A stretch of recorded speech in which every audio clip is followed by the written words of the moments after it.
Special क्यों है? हाँ हाँ, ठीक है ना। राधा रानी हम लोगों से बहुत स्पेशल है, बहुत अलग है, उनकी अलग गुण है, ठीक है ना। हमारे जैसे मनुष्य वाले नहीं है, जैसे हम मनुष्य हैं, स्त्री है, पुरुष है, वो इससे परे है, इससे ऊपर उठ के, ठीक है ना। वो दिव्य आत्मा है, चिन्मय आत्मा है। क्यों? क्योंकि वो कृष्ण की आह्लादनी शक्ति है। आह्लादनी शक्ति मतलब एक तो पावर होता है हम लोगों में, एक वो हमारे अंदर का जो दिव्य पावर होता है ना, जिसे हम स्पिरिचुअल पावर बोलते हैं, शक्ति बोलते हैं, ये कृष्ण की वो है पावर, ठीक है ना। तो कृष्ण को पावर कहाँ से मिलता है? राधा रानी से। राधा रानी को पावर कहाँ से मिलता है? कृष्ण से। तो एक दूसरे के हैं वो पूरक। जैसे सिक्का होता है ना, तो सिक्का अगर दुकान पे लेने जाओगे और एक तरफ से उसे चलाओगे और दूसरी तरफ से बिल्कुल फ्लैट कर दोगे, तो क्या वो सिक्का चलेगा? कोई लेगा वो सिक्का? क्या बोलेंगे? नकली है, खोटा सिक्का है, हम नहीं लेते, पीछे से ये बिल्कुल गायब है। तो ऐसे ही कृष्ण, राधा और कृष्ण सिक्के के दो पहलू हैं। जब तक दोनों एक साथ नहीं रहेंगे तब तक वो दोनों पूर्ण नहीं है। कृष्ण में अगर राधा से अलग है तो पूर्ण नहीं है, और राधा रानी कृष्ण के बिना कभी भी पूर्ण नहीं है, अधूरी है। तो वो एक दूसरे के क्या है? पूरक, ठीक है। तो इसीलिए राधा और कृष्ण हमेशा दोनों को एक साथ बोला जाता है, ठीक है ना। जैसे कि राधा और कृष्ण लेकर हम तो राधा रानी का नाम लेते ही कहीं पे भी, हम तो कृष्णा कृष्णा हरे हरे बोलते रहते हैं। तो हरे कृष्णा के अंदर राधा रानी कहाँ है? हरे हरे हरा, ठीक है ना। तो राधा रानी को हम हरा भी बोलते हैं, हरे भी बोलते हैं और हरा भी बोलते हैं। जैसे हम लोगों का निकनेम होता है ना, कि रियल में कुछ और होता है, घर में कुछ और होता है, मम्मी कुछ और बुलाती है, पापा कुछ और बुलाते हैं, स्कूल में कुछ और है, फ्रेंड कोई और बुलाते हैं, ऐसा होता है ना। तो ऐसे ही राधा रानी का है कि हरा भी बोलते हैं और हरे भी बोलते हैं। तो जो ये हरे कृष्णा मंत्र हम हमेशा चिल्लाते रहते हैं, हरे कृष्णा कृष्णा कृष्णा हरे हरे, हरे राम राम राम हरे हरे। कभी इसका मतलब जानने की कोशिश की है? कि जब देखो माता जी तो बोलते होते हरे कृष्णा जप करो, हरे कृष्णा जप करो, 2 माला करो, 5 करो, 8 करो, 10 करो, लेकिन ये करो क्यों? करो क्यों ये? हरे कृष्णा मंत्र का मतलब बताओ, किसको पता है? किसको पता है? हरे कृष्णा मंत्र का मतलब किसको पता है? अभी तक तो रटे जा रहे तोते की तरह, जी तोते को बुला दिए सीताराम सीताराम बोलो, अब वो बोलने में लगा, बस सीताराम कौन है उसको पता ही नहीं, पर बोल दिए सीताराम कहना है तो कहना है, हरे कृष्णा महामंत्र जपना है तो जपना है। कितने साल हो गए जपते जपते? 2 साल हो गए, बताओ। 2 साल से आप मंत्र जप रहे हो और उसका मतलब नहीं पता, और कभी जानने की कोशिश भी नहीं करी। किसने कोशिश किया जानने का? हरे कृष्णा थोड़ा थोड़ा पता है। क्या पता है थोड़ा थोड़ा? मतलब मंत्र में ये कहते हैं कि राधा रानी हमें कृष्ण जी की भक्ति प्रदान सेवा में लगाई, और किसी को कुछ नहीं पता, लगे मैं तोते की तरह लटके हुए हैं क्या हरे कृष्णा बोल रहा है तो बोल रहा है, सब बोल रहे तो हम भी बोल रहे हैं। वो तो भेड़ चाल होगी ना, कि एक भेड़ जहाँ जाती है सारी भेड़ पीछे पीछे जाती है, उनको अलग से बताना नहीं पड़ता कि यहाँ चलो। तो हम जो भी कर रहे हैं ना, हमें मतलब पता होना चाहिए।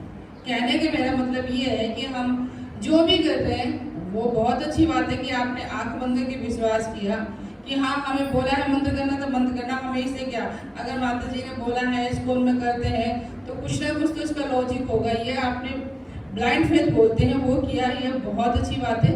लेकिन फिर भी हमें ना पता होना चाहिए कि हम कर क्या रहे हैं, ठीक है ना। ये तो चलो ठीक है कि आध्यात्मिक जगह है और सही जगह पे आपने सही तरीके को फॉलो किया, लेकिन समाज में बहुत सारी ऐसी जगह है जो गलत चीज़ें सिखाई जाती है और हम आंख बंद करके विश्वास कर लेते हैं, और लास्ट में हम कहाँ गिरते हैं? कहाँ गिरते हैं? अंधे कुएं में, जहाँ से निकलना बहुत मुश्किल हो जाता है। या तो वो भक्ति का पथ ही छोड़ देता है, या वो भगवान में विश्वास करना ही छोड़ देता है, और वो विपरीत दिशा में चला जाता है, उल्टे सीधे कामों में चला जाता है, जिसका कि उसका पतन बहुत खतरनाक होता है। तो कई कई रीजन में ऐसा हुआ है, बहुत सारे लोगों के साथ में हुआ कि गलत दिशा में चले गए, पथ भ्रष्ट हो गए हैं और उसके बाद उनका पतन हो गया है। तो इसीलिए हम जो भी कार्य करें, हम धर्म के रास्ते पे हमें उसका लॉजिक, उसका मतलब और वो हमें क्या मतलब बेनिफिट दे रहा है या हमें क्या उससे आध्यात्मिक फायदा हो रहा है कि नुकसान हो रहा है, ये हमें पता होना चाहिए, है कि नहीं? ठीक है ना? तो हरे कृष्णा मत फिर हम ऐसे करते रहे, क्या जरूरत है मतलब पूछने की? 2 साल से कर रहे तो करते रहे, ये जानने की कोशिश करें, जानने की कोशिश करें। हरे कृष्णा मंत्र हम क्यों जपते हैं? हम इतने सारे हमारे ग्रंथों में, वेद पुराणों में मंत्र लिखा हुआ है, तो उसको छोड़ के सिर्फ हमने इसी मंत्र को क्यों पकड़ा? ब्रह्मा जी द्वारा दिया गया। हाँ, ब्रह्मा जी द्वारा दिया गया है और ये कृष्ण से प्रेरित है, क्योंकि सारा ज्ञान भगवान कहाँ देते हैं, किसको देते हैं? सबसे पहले कृष्ण सबसे पहले ज्ञान किसको देते हैं?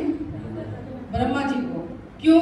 क्योंकि ब्रह्मा जी सृष्टि करता है, पूरे ब्रह्मांड की करता है। जैसे स्कूल में होता है ना, एक टीचर होती है और एक प्रिंसिपल ने बोला तो सभी टीचरों ने सुन लिया और सभी टीचरों ने सभी क्लास के बच्चों को फॉलो करा दिया, ठीक है ना? अलग से टीचर को एक एक बच्चे के कान में जाकर बोलने की आवश्यकता नहीं है। तो ऐसे ही भगवान एक ब्रह्मा जी को बता देते हैं और ब्रह्मा जी सारे देवों को बता देते हैं, सारे देव मतलब ये बटा हुआ सब कुछ, सबकी ड्यूटी लगी हुई है अपनी अपनी जगह पे। तो इसीलिए जो भी चीज़ हमारे तक आती है ना, क्योंकि हमारे जो संप्रदाय है वो ब्रह्म संप्रदाय है, ब्रह्मा जी से उत्पन्न हुई है और ब्रह्मा जी को किसने ज्ञान दिया? कृष्ण ने ज्ञान दिया। तो डायरेक्ट जो हमारा कनेक्शन है, जो हमारा ब्रह्म संप्रदाय जिसको बोलते हैं गौड़ीय संप्रदाय, ये सीधा ब्रह्मा जी से कनेक्टेड है, ठीक है ना? तो जब भगवान सृष्टि करते हैं तो कहा जाता है कि जब भगवान सृष्टि करते हैं तो अगर इसमें हम देखें तो हम लोग सबसे पहले नारायण को मानते हैं, ठीक है ना? नारायण कृष्ण के ही रूप है, फिर भी हम लोग नारायण को ही मानते हैं। तो अगर नारायण को हराना है तो नारायण को कौन हरा सकता है? नारायण को कौन हराता है? लक्ष्मी जी। अगर हम किसी भी तर्क में लेके चले या किसी शक्ति में लेके चले, जैसे होता है ना वाद विवाद होता है, तो होता है ना घर में कोई ना किसी से तो डरता है ना। तो नारायण को अगर हराना है तो लक्ष्मी जी हरा सकती है, लक्ष्मी जी को हराना है तो माँ सरस्वती हरा सकती है, ठीक है ना? और सरस्वती को हराना है तो ब्रह्मा जी हराते हैं, ब्रह्मा जी को हराना है तो शिव जी हराते हैं, ठीक है ना? तो ऐसे ही करते करते जब ये प्रक्रिया चलती है आगे, तो उसके बाद अगर राधा रानी कृष्ण को हराना है तो राधा रानी को हराना है तो ललिता देवी है। तो इस तरीके से ये प्रक्रिया चलती है कि कौन किसके ऊपर शासन या अपने आप को अंडर में कर सकता है, ठीक है ना? तो आज हम राधा तत्व को लेके चल रहे हैं और हरे कृष्णा मंत्र को, कि हरे कृष्णा में राधा रानी कहाँ है, ठीक है ना? हम कृष्ण के बारे में पता है, कृष्ण के साफ सुथरा नाम आ रहा है, राम जी का आ रहा है, तो हम सोचते हैं कि कृष्ण के साथ में राम जी और राधा रानी के क्या मिश्रण है, क्योंकि हमें सीता मैया तो है ही नहीं। हरा हम लेके चले तो राधा रानी और कृष्ण है, तो राम जी बीच में कैसे आ रहे, ठीक है ना? तो इसको हम लेके चलते हैं कि जैसे राधा और कृष्ण रासलीला कर रहे हैं। ध्यान से सुनिए, मैं क्वेश्चन पूछूंगी। राधा और कृष्ण रासलीला कर रहे हैं, तो जब रासलीला हम करते हैं तो हम गोल गोल घूमते हैं, हम कीकली खेलते हैं ना हाथ पकड़ के। तो ऐसे ही राधा और कृष्ण रासलीला में कीकली खेल रहे हैं, ठीक है? तो जब हम हरे कृष्णा बोलते हैं तो राधा रानी बोलती हैं, राधा रानी हरे यानी राधा रानी कृष्ण बोलती है, ठीक है ना? तो जब हम लोग खेलते हैं ऐसे हाथ पकड़ के, तो फर्स्ट टर्न होता है इधर राधा आई, उन्होंने कृष्ण बोला। जब फिर कृष्ण इधर टर्न आते हैं, फ्रंट पे आते हैं, तो क्या बोलते हैं? हरे हरे, है ना? हरे कृष्णा, ठीक है ना? फिर कृष्णा कृष्णा हरे हरे, यानी राधा रानी ने कृष्ण को पुकारा, कृष्ण ने राधा रानी को पुकारा, ठीक है? फिर क्या आता है? हरे कृष्णा, फिर कृष्ण, फिर राधा रानी कृष्ण कृष्ण बोलती है, मतलब कृष्ण कृष्ण बोल रही है कि मतलब कीकली में मजा आ रहा है। होता है ना, जब हम कीकली खेलते हैं तो जब स्पीड बढ़ती है तो मजा आता है, तो हम खुश होते हैं, है ना? तो जब खुश होती है तो दो में बोलती है कृष्ण कृष्ण। आज जब वो 2 बार बोलती हैं तो फिर कृष्ण को भी आनंद आता है, तो कृष्ण भी क्या बोलते हैं, हरे हरे। उसके बाद जब स्पीड बढ़ जाती है तो उसके बाद फिर राम राम, जब राम बीच में आता है ना, हरे राम, ठीक है, तो इसका मतलब कि वो जो आनंद है वो चरम सीमा को पहुंच गया, मतलब पूर्ण रूप से आनंदित है, वो सब कुछ भूल चुके हैं, कौन सा ब्रह्मांड है, कौन सा संसार है, कौन से लोग है, वो अपने आप में मगन हो गए, मतलब पूर्ण आनंद में आ गए। तो हरे रामा फिर रामा रामा हरे हरे, ठीक है, समझ में आया, क्लियर हो गया, क्लियर हो गया हरे कृष्ण का मंत्र। तो इसीलिए जब हम हरे कृष्ण मंत्र करते हैं तो हमें आनंद के साथ में करना चाहिए कि राधा और कृष्ण आनंदित हो रहे हमारे बोलने से, कि वो नहीं बोल पा रहे, हम उनके बिहाफ में बोलते हैं। जैसे होता है ना कोई चीज़ कि जैसे हम कुछ गेम खेल रहे हैं तो काउंटिंग करने वाला कोई और होता है, 1 2 3, है ना, और खेलने वाले कोई और होते हैं। तो ऐसे ही हम राधा और कृष्ण के लिए काउंटिंग कर रहे हैं, हरे कृष्णा, कि अब आप शुरू करो, अब गेम खेलना, हम आपको गेम खेलते हुए देख रहे हैं और आनंद हो रहे हैं, आप भी और हम भी।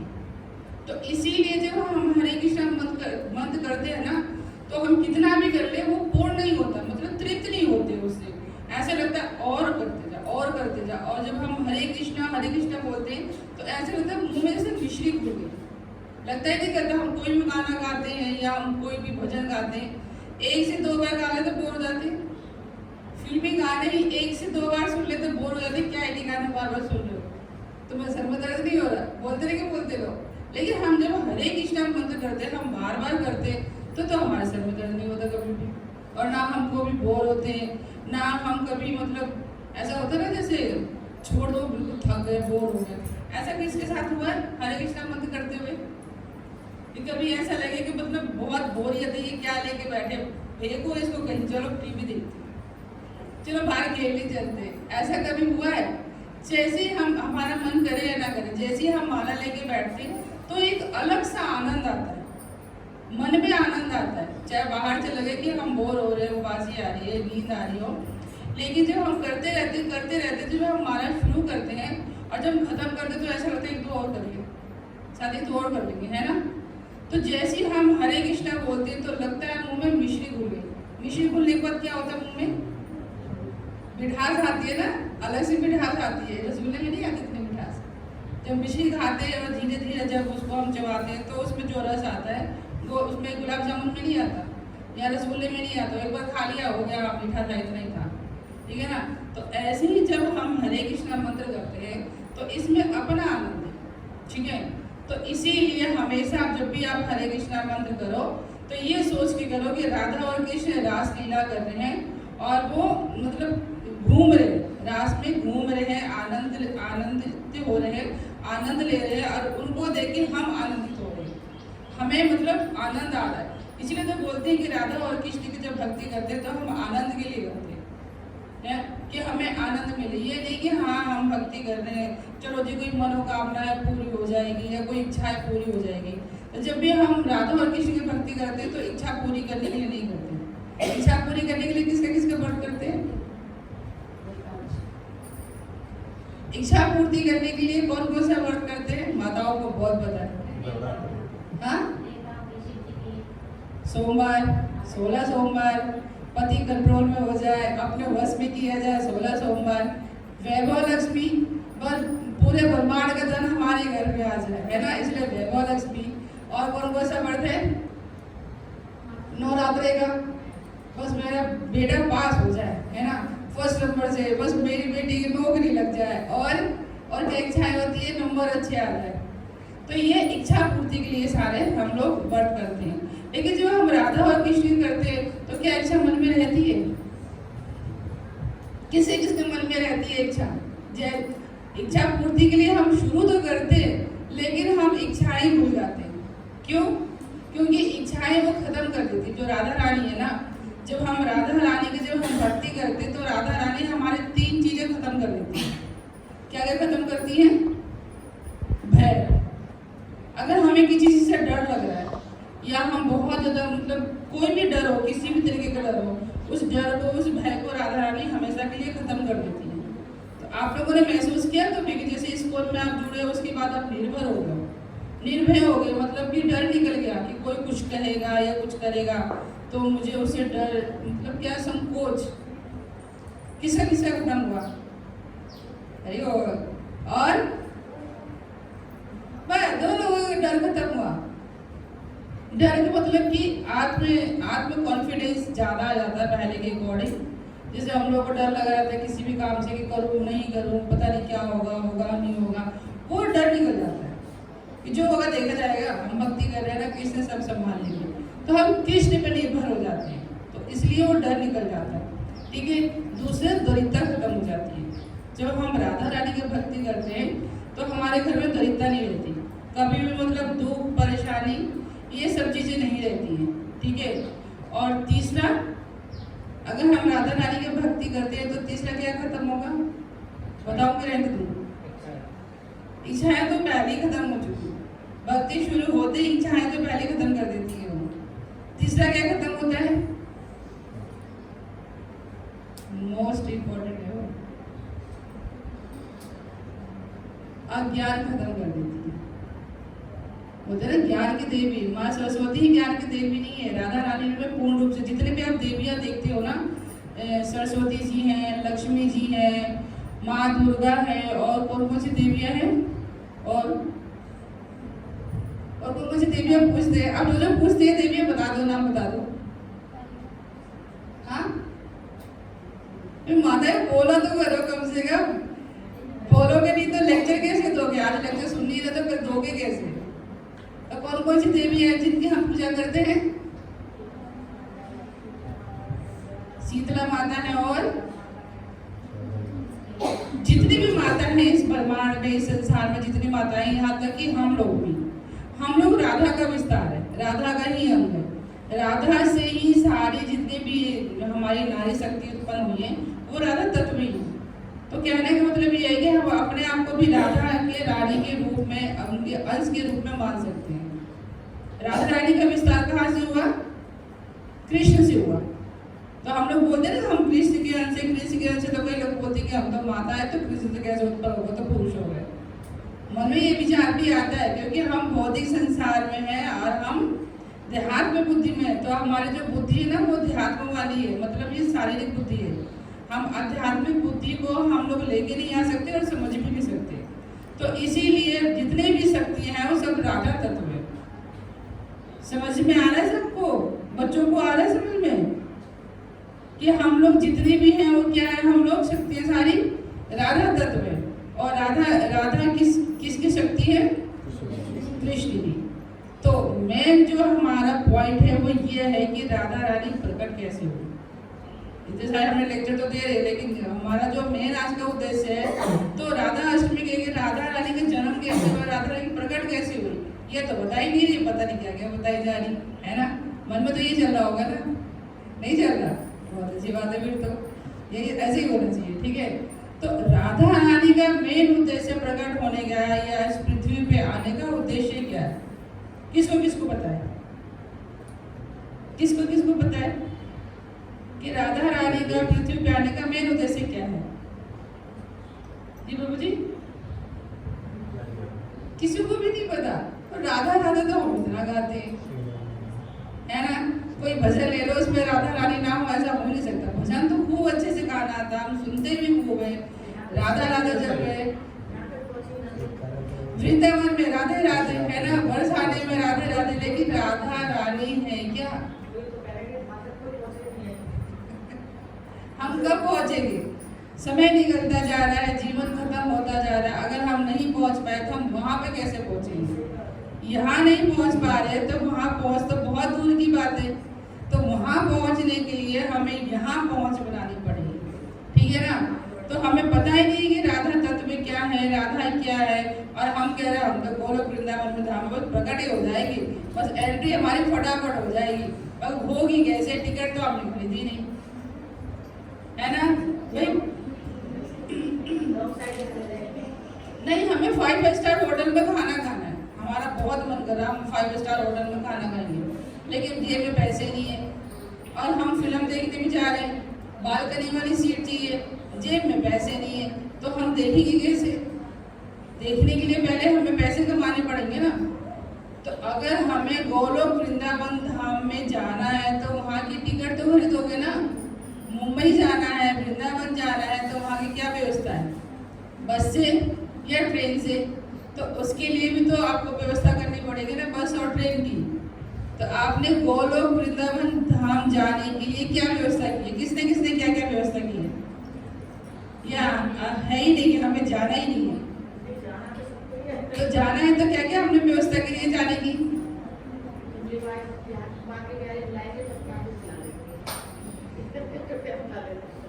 ये तो वही बात हो गई कि हमें प्रधानमंत्री से मिलना है और वो मोदी जब बुलाएगा तो हम चले जाएंगे।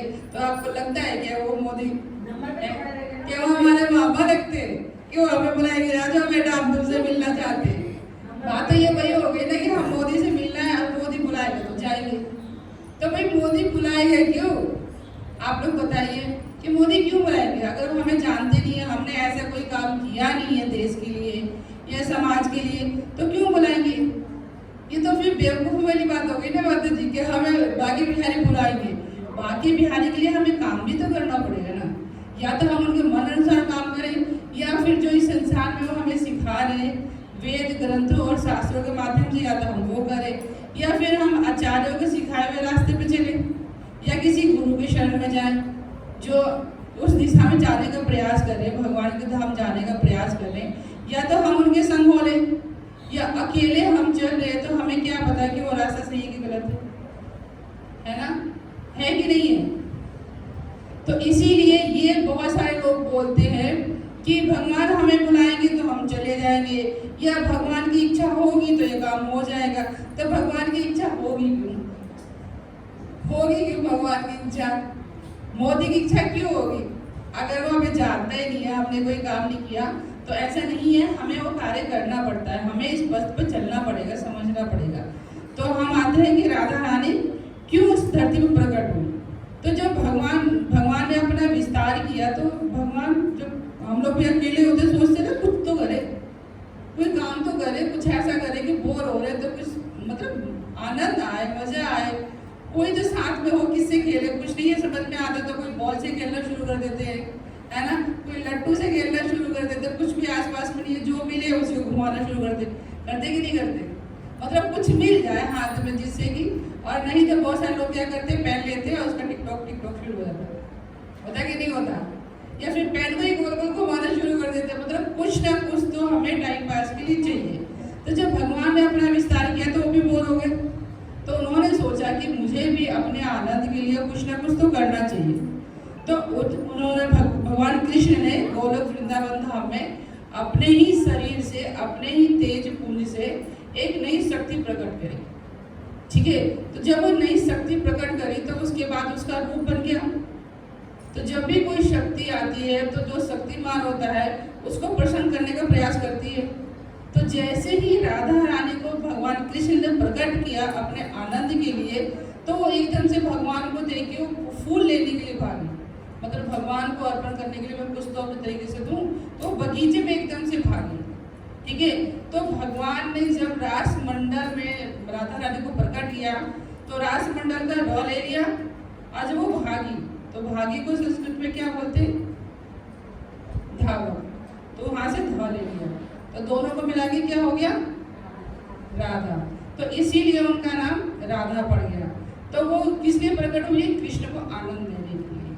तो कृष्ण की आह्लादनी शक्ति इसीलिए बोला जाता है कि कृष्ण के शरीर से प्रकट हुई। तो कैसे समाज में बहुत सारे लोग बोलते हैं राधा कृष्ण की शादी तो हुई नहीं, एक साथ ही रहते हैं। अरे अपने से कौन शादी कर सकता है? क्या हम लोग अपने से शादी कर सकते हैं?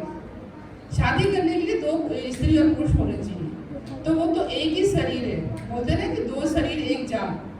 तो वो इस तरीके से है, तो एक कैसे कर सकते हैं शादी? लेकिन फिर भी शास्त्रों में लिखा है कि ब्रह्मा जी ने उनकी शादी कराई है। ठीक है ना, वो स्थान भी है भांडीवन, वो आज भी स्थान है, वो आज भी वृक्ष है, वो स्थान है, वो मंदिर है जहाँ पे भांडीवन में उनकी लीला हुई है।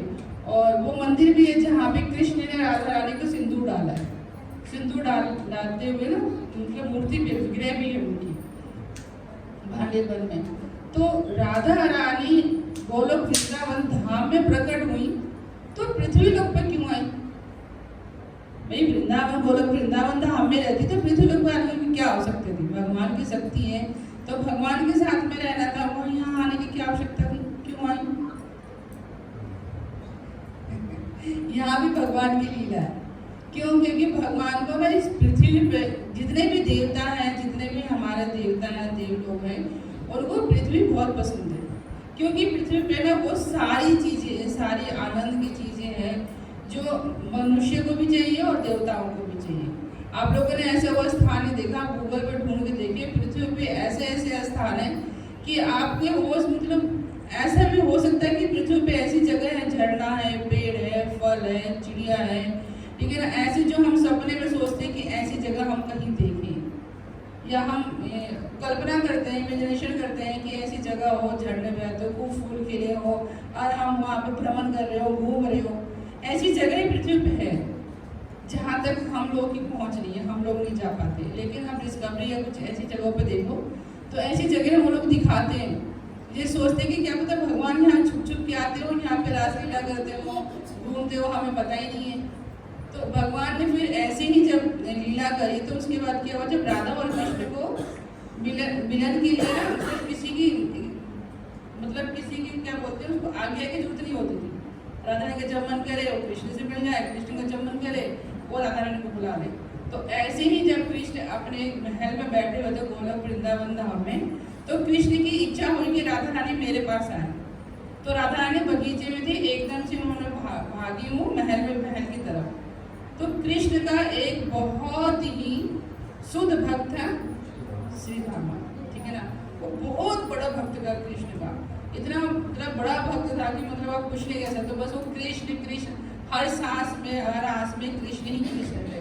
लेकिन वो राधा रानी को तिरस्कार की दृष्टि देखते थे कि राधा रानी मतलब थोड़ी सी निम्न है, स्त्री है, वो हमेशा मेरे कृष्ण के साथ क्यों रहती हैं, मैं अपने कृष्ण के साथ में अकेले बातें करता, अकेले रहता, ये पता नहीं क्यों कई बार होता है ना कि माता जी पता नहीं क्यों चिपकी रहती हैं, जब देखो एक साथ पता नहीं क्या कुछ अलग से भी तो रहे। तो ऐसे ही उसका मन किया कि कृष्ण सिर्फ मेरे हैं और मैं ही उनकी सेवा करूं और मतलब मैं उनके साथ में रहूं, राधा रानी क्यों रहती है। तो थोड़ी सी ईर्ष्या थी राधा रानी के प्रति। तो जब राधा रानी कृष्ण के लिए भागी तो सीधा हमारे बीच में आ गया। क्यों? क्योंकि कृष्ण ने उसको आज्ञा दिया था कि मैं अपने महल में हूँ और कोई भी मेरे महल में नहीं आए।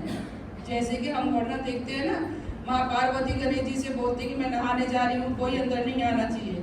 तो उसकी लीला तो आप लोगों को पता ही है कि सर कट गया लेकिन आज्ञा का उल्लंघन नहीं हुआ।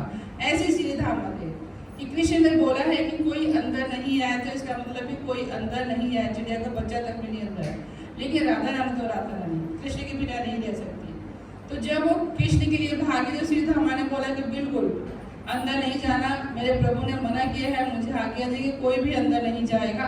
तो राधा रानी कह रही है कि उन्होंने मुझे बुलाया है, उनके बिना तो मैं नहीं रह सकती, मैं तो जाऊँगी। तो सीधा हम कह नहीं, मेरे रहते हुए तुम नहीं जाओगी। तो राधा ने तो नहीं मानी, क्योंकि उनको जो विरह होता है ना, वो विरह कुछ भी करा सकता है, ठीक है, चाहे वो भगवान के लिए विरह हो चाहे इंसान के लिए। इसलिए जो विरह भावना है इसकी दिशा बदल देनी चाहिए, भौतिक इंसान से की तरफ से हटा के और भगवान की तरफ लेके जाना चाहिए। भगवान की तरफ गया विरह भाव तो वो बहुत अच्छा, आंसू भी निकले तो भगवान के लिए निकले, इस इंसान के लिए नहीं निकले कभी भी। एक आंसू इंसान के लिए मत निकालो तो भगवान के लिए और भक्त के लिए, ठीक है ना। वो आंसू भी आपको मुक्ति देगा, आपको मोक्ष देगा। वो आंसू, एक एक आंसू आपको करोड़ों आपके पाप को नाश करके पुण्य बढ़ाएगा। तो किसके लिए रोना है? भगवान के लिए और भक्तों के लिए। कभी भी भौतिक संसार के लिए और कभी भी दुख के लिए मत रो। आंसू निकालना है तो भगवान के सामने निकालना है। तो ऐसी जब राधा रानी नहीं माने तो श्री धामा बोल रहा है कि आप मेरी बात नहीं मानोगे तो मैं आपको श्राप दे दूंगा। राधा रानी ने सुनकर अनसुना कर दिया कि कुछ भी करो भाई, मैं तो मिल गई होगी। तो श्री धामा ने बोला कि अगर आपने कृष्ण से मिली तो आप 100 साल के लिए जो ये पृथ्वी लोक होता है ना, मृत्यु लोक पे आप चली जाओगी 100 साल के लिए और भगवान को बिल्कुल भूल जाओगे। तो वो नहीं सुनी और कृष्ण से मिलने चली गई। लेकिन कृष्ण तो कृष्ण है, वो अपने भक्तों की आशीर्वाद और श्राप दोनों को ही फलीभूत करते हैं। और श्री धामा ने अगर श्राप दिया राधा रानी को तो उसको मानना ही पड़ेगा। तो कृष्ण ने फिर राधा रानी से बोला कि आपको 100 साल के लिए मृत्यु लोक पे जाना पड़ेगा और मुझे भूलना पड़ेगा। तो राधा रानी कह रही है ठीक है मैं आपकी आज्ञा तो मानूंगी, लेकिन मुझे बिल्कुल गोलोक वृंदावन धाम जैसे ही जगह चाहिए, तो ही मैं जाऊंगी, नहीं तो मैं नहीं जाऊंगी। तो भगवान को अपने भक्त की शाप को पूर्ण करना था, तो भगवान ने बोला कि ठीक है मैं गोलोक वृंदावन धाम जैसा ही जगह बनाऊंगा और आप वहाँ पे आएंगी। तो राधा रानी ने बोला कि ठीक है मैं जाऊंगी, लेकिन मैं तब तक आंखें नहीं खोलूंगी जब तक आप नहीं वहाँ पे आते हो और मैं आपको नहीं देख लेती हूँ, नहीं तो मैं अपनी आंखें नहीं खोलूंगी और ना मैं अपना मुख खोलूंगी। तो राधा रानी यहाँ पे आई और गोलोक वृंदावन धाम जो है वो हमारे गोलोक धाम के बिल्कुल बोलते हैं फोटोकॉपी, वो फोटोकॉपी है। इसीलिए हम लोग वृंदावन धाम को इतना महत्व क्यों देते हैं, धाम क्यों बोलते हैं। हम लोग अगर हम जाए तो हमें यहाँ पे क्या देखने को मिलता है वृंदावन में? कौन कौन गया है बताओ, हमें क्या क्या मिलता है देखने को? हम वृंदावन धाम जब जाते हैं तो हमें क्या क्या मिलता है वहाँ पे देखने को? हाँ?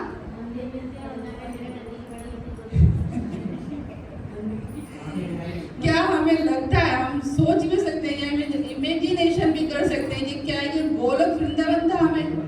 सुअर घूम रहे हैं, नालियाँ गंदी पड़ी हुई है, पानी बह रहा है, ठीक है ना, कुत्ते घूम रहे हैं और वहाँ जहाँ देखो तो वहीं बाबा जी बैठे हुए है ना, हाँ मांगने के लिए। मंदिर में जाओ तो वो पूरी साड़ी धोती खोलने के चक्कर में लगे रहते हैं, ऐसा लगता है कि पूरा आपका पर्स खाली कर देंगे अगर पंडित हो जाए। तो क्या हम अपनी जो मनोबुद्धि है या आध्यात्मिक बुद्धि है, इससे हम सोच सकते हैं कि गोलोक वृंदावन धाम का प्रतिरूप है, उसकी छवि है या उसकी फोटोकॉपी, क्या ऐसा मन में आता है? किसी के आया मन में?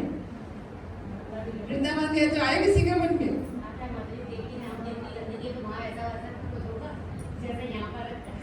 यही लगता है कि ये तो ऐसा वृंदावन है, वृंदावन वृंदावन बोलते रहते कि धाम है, ये कोई धाम है? इससे साफ तो सुथरी हमारी गली है ना, हमारा शहर है, हमारी दिल्ली है, यहाँ तो कुछ भी नहीं है।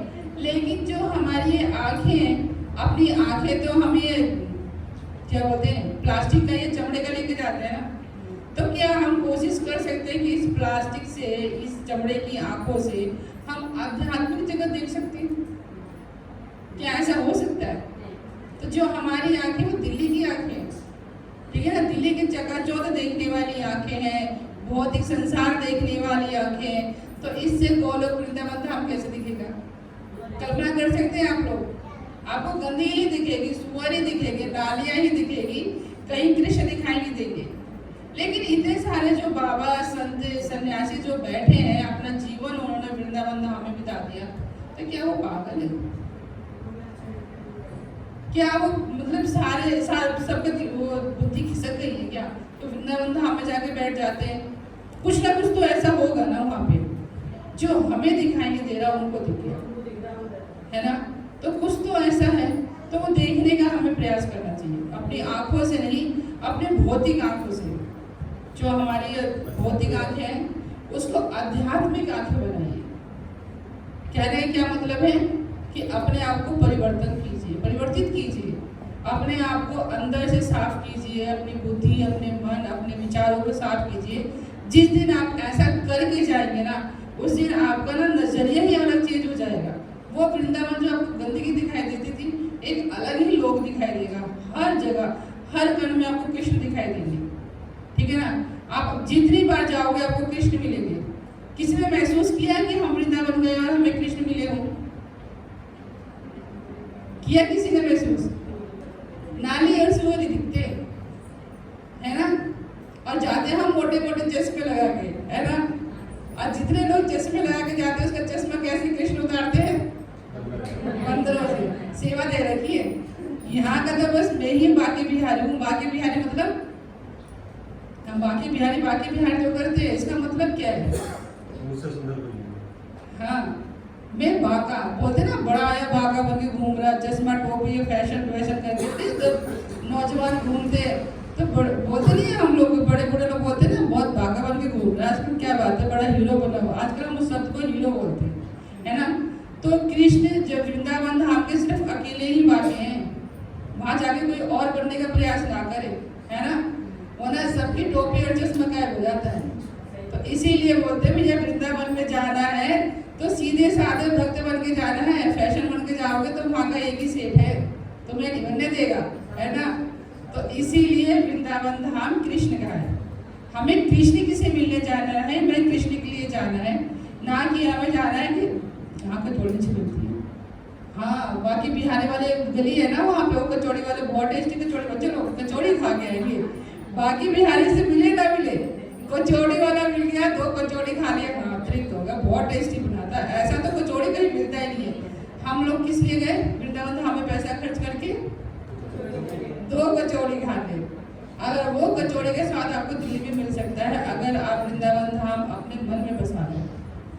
कई लोग बोलते हैं हम वृंदावन धाम नहीं गए, हम नहीं जा सकते, हम नहीं जा पा रहे, पता नहीं क्या हो गया। लेकिन आप अपने घर में वृंदावन धाम बसा सकते हो, अपने मन में बसा सकते हो। और इस स्थान का नाम ही वृंदावन धाम है, ठीक है ना। यहाँ का जो हम बाहर लिखवाते हैं ना, कृष्ण निवास है ना, और कौन कौन सा निवास, सैनी निवास, और अपना सरनेम लगाते हैं ना लोग कि निवास करके। कई लोग कृष्णा के भक्त हैं तो कृष्ण निवास कर देते हैं, लेकिन ये वृंदावन धाम पहले से ही है। ये हमारा बनने से पहले इसका नामकरण वृंदावन धाम है। ये मंदिर से ही मिला हुआ है कि आप इसे रख सकते हैं वृंदावन धाम। जब तक हमें पता भी नहीं था कि हमें यहाँ सेंटर खोलना है और मंदिर बनाना है, ऐसा कुछ भी नहीं था दिमाग में। तो नाम रखा तो नाम के साथ में काम ये अपने आप ही कर रहे हैं, ठीक है। हम कुछ नहीं कर रहे, ये अपने आप ही काम कर रहे हैं, भक्तों को बुला रहे हैं, प्रचार कर रहे हैं। ये इन्हीं की इच्छा है, हमारी कोई इच्छा नहीं है। हम तो इनके सेवक हैं। जैसी आज्ञा मिलती है कि हाँ भक्तों की सेवा करनी है तो हम वही करते हैं, ठीक है। हमारी किसी को अपनी अपनी सेवा मिली है, अपनी अपनी सेवा में परफेक्ट हो गई। तो हम कहाँ थे? राधा रानी थे। तो राधा रानी को कृष्ण ने बोला कि आपको पृथ्वी लोक पे जाना है, कि राधा रानी ने बोला कि आप भी साथ में जाओगे और मेरा ये धाम भी जाएगा। ऐसी जब माँ पार्वती की इच्छा हुई कि जब माँ पार्वती गई लक्ष्मी जी से मिलने, तो लक्ष्मी जी तो थोड़ी सी चंचल है, माँ पार्वती थोड़ी सी सीधी। तो होता है ना, हम किसी घर में जाते तो कुछ ज़्यादा शौक होता, दिखावा होता है, मेरा सोफा ऐसा है, मेरा बेड ऐसा है, मैं ये लेकर आई थी विदेश से, बहुत महंगा है, मेरी कटोरी महंगी है। थोड़ा सा होता है जब कोई हमसे थोड़ा सा नीचे लेवल का आता है तो थोड़ा शौक ज़्यादा, दिखावा ज़्यादा होता है। हाँ, तो जेलिस उत्पन्न हो ही जाती है। तो ऐसे ही जब माँ पार्वती लक्ष्मण से मिलने गई तो दिखावा ज़्यादा होने लगा। तो फिर तमतमाती हुई घर में आती है माता है, मुझे भी ये चाहिए, मुझे भी वो चाहिए, उसकी साड़ी मेरी साड़ी से महंगी कैसे। तो फिर वहाँ के शिव जी को हो जाती है शुरू, माताओं को ज़्यादा पता होगा, है ना, ये तो हम लोगों का काम है। प्रभु जी झेले हुए थे इसलिए प्रभु जी को भी पता है। तो आगे शिव जी से शुरू हो गई कि मुझे भी घर चाहिए, मुझे भी घर चाहिए, मैं रहती हूँ, बारिश होती है, खाना बनाती हूँ, आपका जो कैलाश है वो खुले में है, तो मैं खाना बनाती, चूल्हे में पानी गिर जाता है और मेरा घर नहीं है, मैं कहाँ सोऊंगी, अपने महल में अपने बेड पे सोऊंगी, मेरे लिए घर बनाओ, मेरे लिए घर बनाओ। तो शिव जी कहते ठीक है। तो कहते मुझे सोने का घर चाहिए, ईंट पत्थर का नहीं, मुझे सोने का घर चाहिए। तो शिव जी कहते ठीक है, स्त्री हट तो सबसे बड़ी हट, कोई मान तो सकता नहीं, पूरा तो करना ही है। तो शिव जी कहते हैं ठीक है, आपके लिए सोने का महल बनाते हैं। कुबेर जी को बोला, कुबेर जी कौन है? उनके दोस्त। तो अपने दोस्त से बोला कि भाई तेरी भाभी तो और बस लगी हुई है और सोने का घर चाहिए। तो कुबेर जी ने फटाफट सोने का घर बना दिया। तो उसके बाद उसका मुहूर्त होने वाला था। सभी देवों को होता है ना, जब हम कुछ बनाते हैं तो सभी को इन्वाइट करते हैं, गृह प्रवेश होता है, गृह प्रवेश में सब आए, ठीक है ना। तो वहाँ पे शनि देव भी आए, ठीक है ना। तो शनि देव जहाँ पे प्रकट हो जाते हैं वहाँ पे क्या होता है, सारा उल्टा हो जाता है। ऐसे कृष्ण लीला में भी आप लोगों ने सुना होगा। तो जैसे ही वो आए तो शिव जी ने बोला कि नहीं, आपको दर्शन तो नहीं मिल सकते, कि प्रभु बस एक झलक की दर्शन देखूंगा, टेढ़ी दृष्टि नहीं करूंगा, बस मैं थोड़ा सा देख के चला जाऊंगा। जैसे कृष्ण लीला में बोला तो थोड़ा सा ही मैं देख के चला जाऊंगा, लेकिन यशोदा मैया ने उनको नहीं दिखाया। तो ऐसे ही शिव जी तो बहुत बोले चलो ठीक है, थोड़ा सा देखना, ज्यादा मत देखना, ठीक है। तो कह रहे हाँ मैं थोड़ा सा ही देखूंगा। तो शनि देव ने तिरछी नजरों से देखा, क्योंकि तो टेढ़ी नजर तो है ही उनकी, टेढ़ी नजरों से देखा, वो वहीं पे शनि दोष करके आया। तो वो सोने की जो महल था वो कहाँ पहुंच गया, रावण आया पुरोहित बन के। पहले के पुरोहित बहुत बड़े बड़े होते थे, पुरोहित बन के आया नहीं, रावण आया, पिताजी नहीं आया, ठीक है ना। तो रावण आया पुरोहित बन के, क्योंकि उस टाइम पे सबसे बड़ा पुरोहित बनवारी से ज्यादा पुरोहित रावण था। तो रावण ने पंडिताई करी, ठीक है ना। आज के तो पंडित फिर भी उससे तो बहुत ठीक है ना। ठीक है, आपको गृह प्रवेश करने के बाद कोई घर नहीं मांग लेते, उसने तो गृह प्रवेश कराया। तो शिव जी ने बोला कि आपको क्या चाहिए, तो कह रहा बस कुछ नहीं चाहिए दक्षिणा में, बस जिसका मैंने किया है गृह प्रवेश बस वही दे दो मुझे, सोने के लंका मुझे दे दो। तो जब पंडित ने कुछ मांगा है तो फिर तो कोई मना नहीं कर सकता है। तो फिर शिव जी ने उसको लंका उसको दे दी।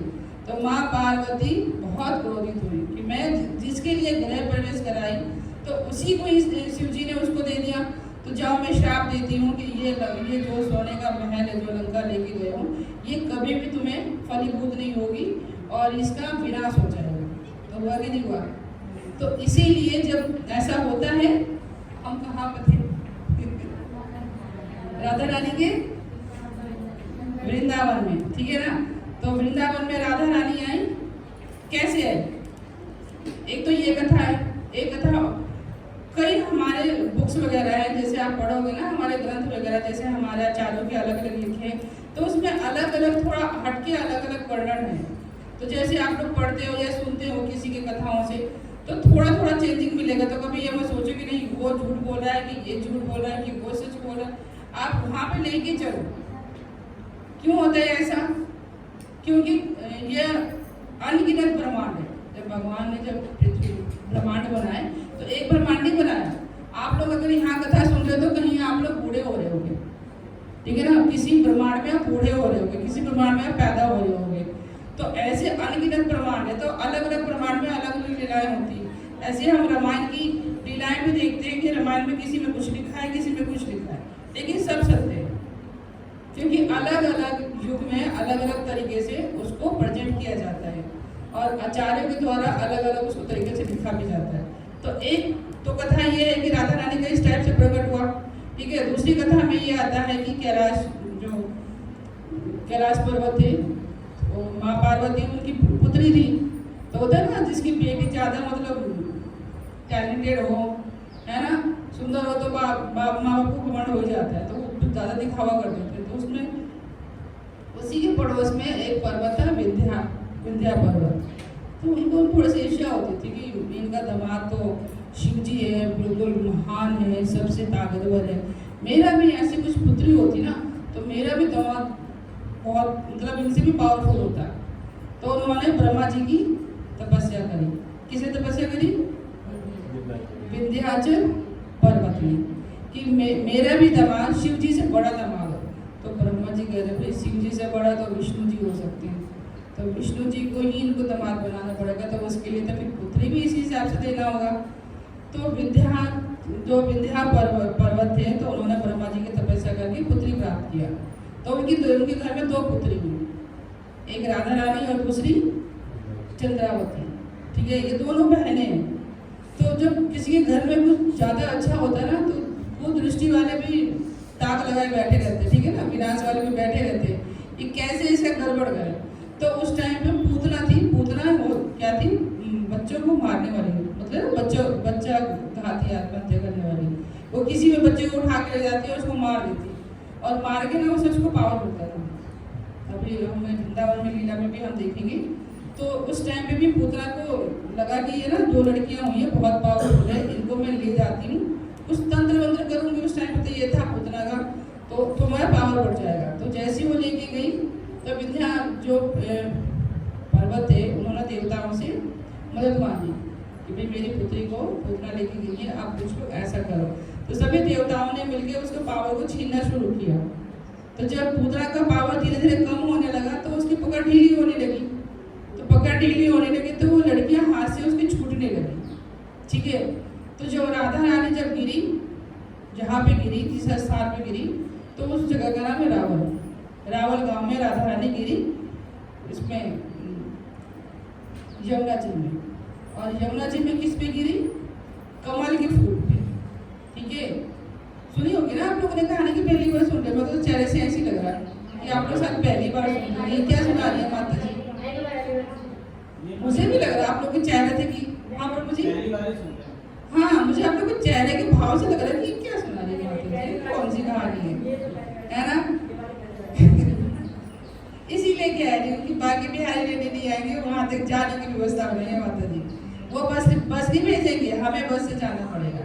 तो वहाँ तक जाने के लिए हमने कोई व्यवस्था बनाई नहीं, हमें पता ही नहीं है कि वहाँ तक जाने की क्या टिकट है, क्या व्यवस्था है, तो कैसे हम जाएंगे? ठीक है ना। तो बहुत ध्यान से सुनिए, क्योंकि ना ये कथाएं सारी वेदों में, ग्रंथों में है, और ये कोई सुनाता नहीं है, जल्दी से ये सारी कथाएं बताते नहीं है, क्योंकि ये कथा सुनने से राधा रानी बहुत जल्दी प्रसन्न होती है, और उनका जो भाव है ना, राधा रानी का जो भाव है वो बहुत जल्दी हमारे हृदय में प्रकट होता है। तो इसीलिए ऐसी कथाएं ना सुननी बहुत जरूरी है, बशर्ते कि कोई सुनाने वाला हो, है ना। तो इसीलिए अगर पहली बार सुन रहे तो ध्यान पूर्वक सुनिए कि ये कथाएं कहाँ से आ रही है। वो कथाएं आपने सुनी थी पहले गोलोक वाली, जैसे पहले सुनाई वो सुनी आप लोगों ने, ठीक है। अब ये कथा भी सुनिए, ठीक है ना, क्योंकि अलग अलग, मैंने कहा ना कि अलग अलग ग्रंथ में जब आप पढ़ेंगे तो हमें अलग अलग कथाएं मिलेंगी, ठीक है ना। कैसे मिलेंगी अलग अलग कथाएं? कथाएं तो सब सही है, लेकिन अलग अलग कैसे कथाएं? मान लीजिए एक हाथी है, 4 हम अंधे को लेकर आए, और 4 अंधों को हमने चारों कोने पर रख दिया, और हमने बोला कि हाथी को छू के बताओ कि हाथी कैसा होता है। तो क्या वो एक जैसा बताएंगे? अगर जो पूंछ की तरफ है वो क्या वर्णन करेगा, कैसा वर्णन करेगा कि हाथी ऊपर से मोटा है, नीचे से पतला आ रहा है, और उसके बाल है, ठीक है। जो पैरों की तरफ है वो क्या वर्णन करेगा कि हाथी तो खंबे जैसा है। जो सूंड की तरफ वो क्या वर्णन करेगा, सूंड जैसा करेगा ना। तो क्या वो चारों गलत कह रहे हैं? कह तो सही रहे, हाथी के बारे में कह रहे, लेकिन क्यों कह रहे? क्योंकि उन्होंने अलग अलग अनुभव किया। तो ऐसे ही जो हमारे ग्रंथ, जो हमारे आचार्य लिखते हैं, अपने अनुभव से लिखते हैं। क्यों? क्योंकि उनको दिव्य दृष्टि हो जाती है। जैसे हम रूप गोस्वामी का सुनते हैं कि उनको वृंदावन की लीला हो रही थी कि राधा रानी फूल तोड़ रही है और कृष्ण ने डाल झुकाई और छोड़ दी, वो लटक गई। सुना है ना हमने, सुनाई मैंने कई बार कथा। तो ऐसे ही अलग अलग आचार्य हैं, ऐसे ही राधा कुंड पे जो हमारे आचार्य गोस्वामी थे, उनको अलग अनुभव होता है कि राधा रानी राधा कुंड पे झूला झूल रही है, और उनके पीछे ना काला सांप आ गया। तो एकदम से हमने राधा कुंड पे देखा है ना, जो मंदिर बना हुआ जहाँ से हम नीचे उतर के जाते हैं, जो हम इस बार गए थे जानवी माता के वहाँ पे, तो वहाँ से वो एकदम से राधा कुंड के दूसरे कोने पे भागे कि राधा रानी बच्चों आपके पीछे ना आगे, आपके पीछे ना आगे। तो एकदम से उनके पीछे जो दूसरे आचार्य थे वो एकदम से उनके पीछे भागे। अब उनको तो लीला स्मरण हो रहा है, पीछे वाले को कैसे लीला स्मरण हो रहा है? वही एक ही लीला। वो उनके पीछे इसलिए भागे कि राधा रानी के पीछे नाग नहीं है, राधा रानी की चोटी है। वो जब झूला झूल रही है तो वो लहरा रही है, तो तुम्हें सांप जैसा दिखाई दे रहा है, वो उनको बताने के लिए भागे। तो उन दोनों को एक ही लीला कैसे मतलब दिखाई दे रहा है, वो भी खुली आंखों से। सोचिए, आचार्य कोई सामान्य आचार्य नहीं है, उन लोगों को आंखों से ही लीलाएं स्मरण होता है। तो इसीलिए जितने भी जो भी ग्रंथ में, शास्त्रों में जो भी लिखा हुआ है, वो कोई ना कोई सिद्ध पुरुष ने ही लिखा है। हमारे जैसे लोगों ने नहीं देखी, जो मन में आया वो हमने किताब में लिख दिया, छपवा दिया, बांट दिया, ठीक है ना। तो ऐसे ही हम कहा थे राधा रानी के कमर पे, ठीक है। तो चंद्रावली कहाँ गिरी? चंद्रावली गिरी, चंद्रावली का ध्यान, राधा रानी रावण में गिरी, और चंद्रावली विदर्भ के राजा भीष्मक के यहाँ पे गिरी, ठीक है ना। तो जो विदर्भ के जो राजा थे वो कौन थे? राधा रानी के मामा थे, ठीक है। तो इसीलिए कर्जन सिस्टर भी कहलाती है, ठीक। और वैसे भी रियल में ये सिस्टर ही है। तो अभी हम राधा रानी पे फिर चंद्रावली पे चलेंगे, ठीक है। तो राधा रानी जब, अब राधा रानी विष भानु जी को कैसे मिली, ठीक है। तो विष भानु जी की कोई भी मतलब संतान नहीं था, वो निसंतान थे। तो जमुना जी में रोज नहाने जाते थे और प्रार्थना करते थे कि मैं मतलब निसंतान हूँ, तो मेरा जो राज्य है, क्योंकि वो राजा थे ना, वो कहाँ के राजा थे? बरसाना का। जो रावल है वो गांव है इनका। जब राधा रानी पैदा हुई तो उसके बाद फिर ये लोग शहर चले गए। जैसा होता है ना कि बच्चा हुआ तो उसको पढ़ाने लिखाने के लिए शहर लेके जाते हैं, तो अलग से बरसाना विष भानु जी ने बसाया और वहाँ पे उन्होंने राज्य किया। तो रोज डेली वो स्नान करने जाते थे, क्योंकि निसंतान के हर किसी को होता है ना इच्छा पूर्ति के लिए कुछ ना कुछ तो करना है। तो एक दिन वो स्नान कर रहे थे, जैसे उन्होंने डुबकी लगा के ऊपर निकले तो उनके हाथ में ना कमल पुष्प आ गया, और वो भी स्वर्ण का कमल पुष्प। हमारे जैसे छोटा सा नहीं, क्योंकि युग के अनुसार ना चीजें छोटी होती जा रही है। आप लोगों ने देखा पेड़ पहले कितने बड़े बड़े होते थे, और आज का सब बोनजाई बन रहे है ना। इंसान भी छोटे होते जा रहे हैं। कहाँ 11 फीट 21 फीट के लोग होते थे, और आजकल कितनी 4 फीट की रह गई है। आजकल तो लड़कियों को देखा तो लगता है ये बड़ी है कि बूढ़ी है, समझ में नहीं आता, ठीक है ना। तो 4-4 फुट की लड़कियां होने लगी है। कभी कभी तो लगता है कि ये कब बड़ी होगी, लेकिन हाइट उतना ही है। उम्र बढ़ रही है लेकिन हाइट नहीं बढ़ी। तो धीरे धीरे शास्त्रों में लिखा गया है कि धीरे धीरे इंसान की उम्र और हाइट भी कम होती जाएगी। तो ऐसे ही उस टाइम पे हाइट हुआ करती थी। मैं भूल जाती हूँ कहाँ थी, ठीक है। तो राधा रानी जब विश्वभानु जी को मिली हाथ पे एकदम से, और कमल का पुष्प था स्वर्ण का, वो भी बड़ा था जिसपे एक बच्चा आ सकता है। तो राधा रानी उसमें आराम से बैठी हुई अंगूठा चूस रही। तो विश्वभानु जी को लगा ये किसकी बच्ची है, ये कहाँ से आ गई। उन्होंने आवाज़ लगाया, इधर तो देखा कोई दिखाई नहीं दिया। तो निसंतान थे, और बच्ची का जब उन्होंने मुख देखा कि इतना आकर्षण, इतनी सुंदर बच्ची, तो उनको मतलब इच्छा हो गई कि इसको मैं ले लेता हूँ, मैं पाल लेता हूँ। तो उन्होंने बहुत आवाज़ लगाई, भाई किसका है तो ले जाओ, किसकी बच्ची है ले जाओ। कोई नहीं आया उसका वारिस, तो उन्होंने फिर वो घर पे लेकर आए, ठीक है। तो उन्होंने कीर्तिदा को दिखाया कि देखो मुझे एक पुत्री मिली जमुना जी में, तो क्या करें हम। तो माता होती है, तो पाल लो, हमारा कोई संतान नहीं है तो हम इसको पालेंगे। तो वो लेके लाड़ करने लगी, ठीक है ना। माँ तो माँ होती है, ममता तो भरी आती है। तो फिर उसके बाद नामकरण हुआ उनका। तो जब पुरोहित आए तो पुरोहित ने पूछा कि ये पुत्री कैसे प्राप्त हुई। तो उन्होंने बोला कि मतलब जमुना जी की धार में ये बहती जा रही थी, लेकिन धार के विपरीत बह रही थी ये। जमुना जी की धार ऐसे बह रही है तो वो ऐसे आ रही थी। तो जो वहाँ के पुरोहित है उन्होंने बोला ठीक है, ये धारा के विपरीत चल रही है, भाई धारा सीधी होती है तो धारा को इसने उल्टा कर दिया, तो इसका नाम राधा रख दो। तो उनका नाम राधा पड़ा, ठीक है। यहाँ से समझ में आ रहा है कि कैसे हुआ है। ये तो बहुत प्रसिद्ध कथा है राधा रानी का, ठीक है ना। तो राधा रानी का फिर यहाँ से प्रकट हुआ, लेकिन राधा रानी का वही कि भाई एक संतान में मिली, वो भी आँख से दिखाई नहीं दे रहा और मुँह से कुछ बोल नहीं रही, वो कुछ नहीं बोला उन्होंने, और वो बल्कि अपनी आंखें बंद कर दी। बहुत दुख हुआ कि भाई एक संतान मिली और उसके बाद भी वो गूंगी और बहरी। तो उन्होंने बहुत जतन किया, तो नहीं हुआ। फिर निकल गया 1 साल। क्या कर सकते, बहुत वैद्यों को दिखाया, सबको दिखाया, लेकिन कुछ असर नहीं हुआ, कुछ परिवर्तन नहीं हुआ उनके ऊपर।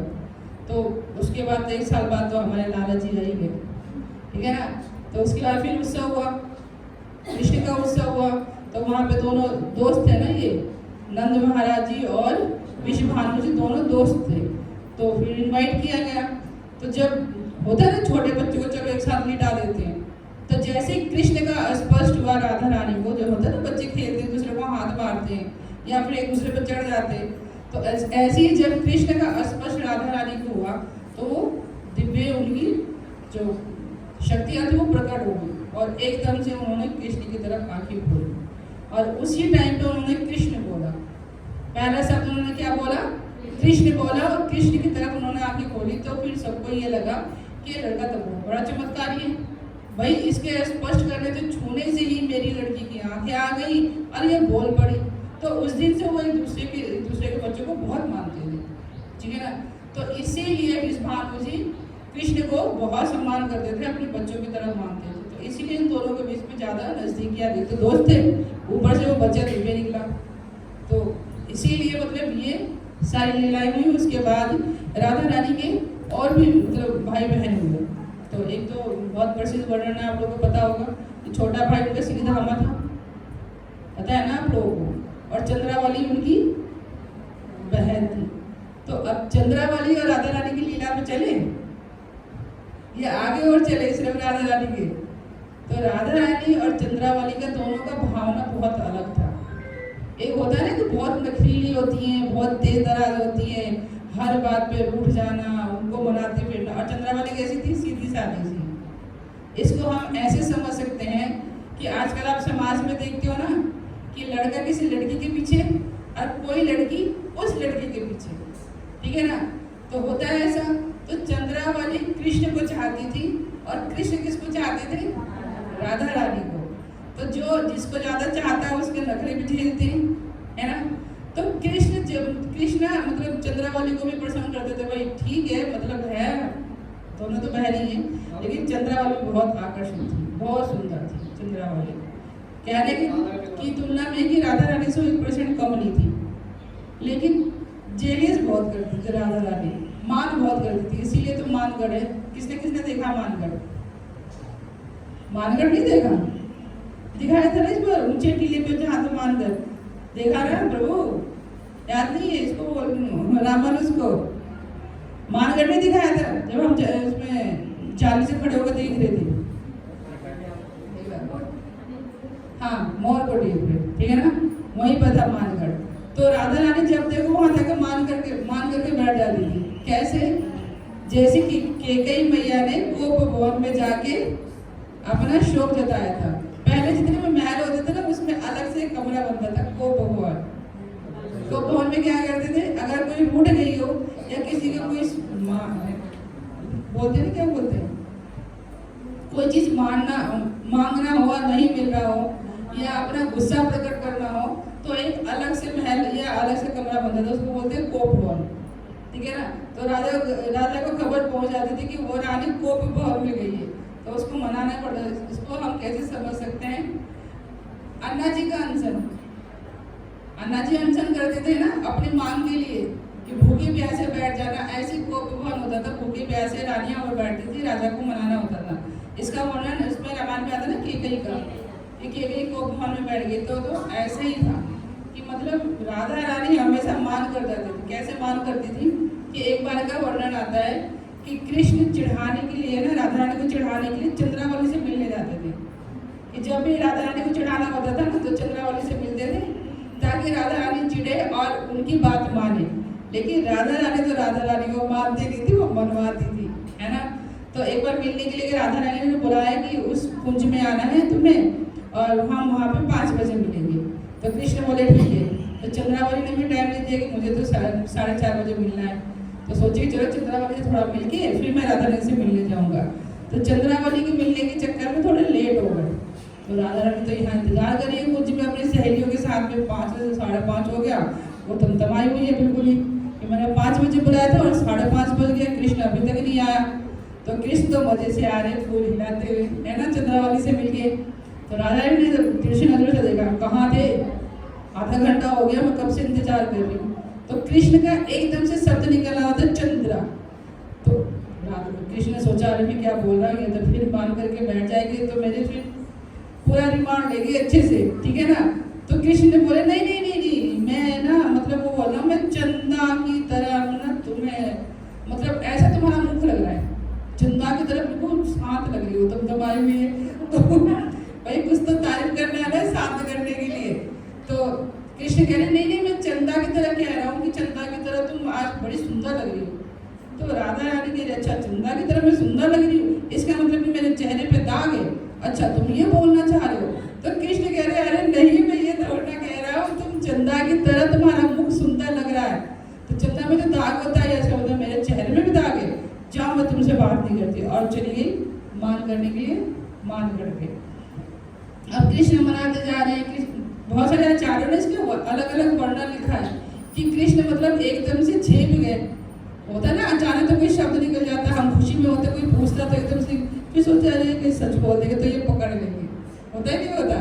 तो ना पकड़े जाए कुछ झूठ को गोल गोल घुमाते। कई बार घरों में भी होता है कि बताना था आधा शब्द हो या आधा शब्द गोल गोल घुमाने लग जाते, लेकिन माताएं पकड़ लेती है। तो राधा रानी ने ऐसे ही उस बात को पकड़ लिया और बोला कि ठीक है आप तुम मुझे चांद की तरफ बोल रहे हो, मेरे अंदर दाग है तो मैं तुमसे नहीं मिलती हूँ, तुम जाओ।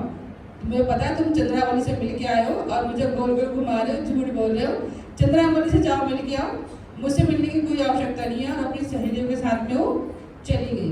तो अब कृष्ण कभी ललिता को बोल रहे हैं पहले मनाओ तो सही, मैं ये थोड़ी ना कह रहा था बस मैं मिल के आए हो, लेकिन इसको पता नहीं ठीक है ना। तो ललिता से बोल रहे हैं कि मतलब मनाओ उनको, कुछ तो करो। अब अब वो राधा रानी मान करके बैठी हुई है, वो तो मानने वाली नहीं है, क्योंकि हट्टी बहुत ज़्यादा थी राधा रानी ने।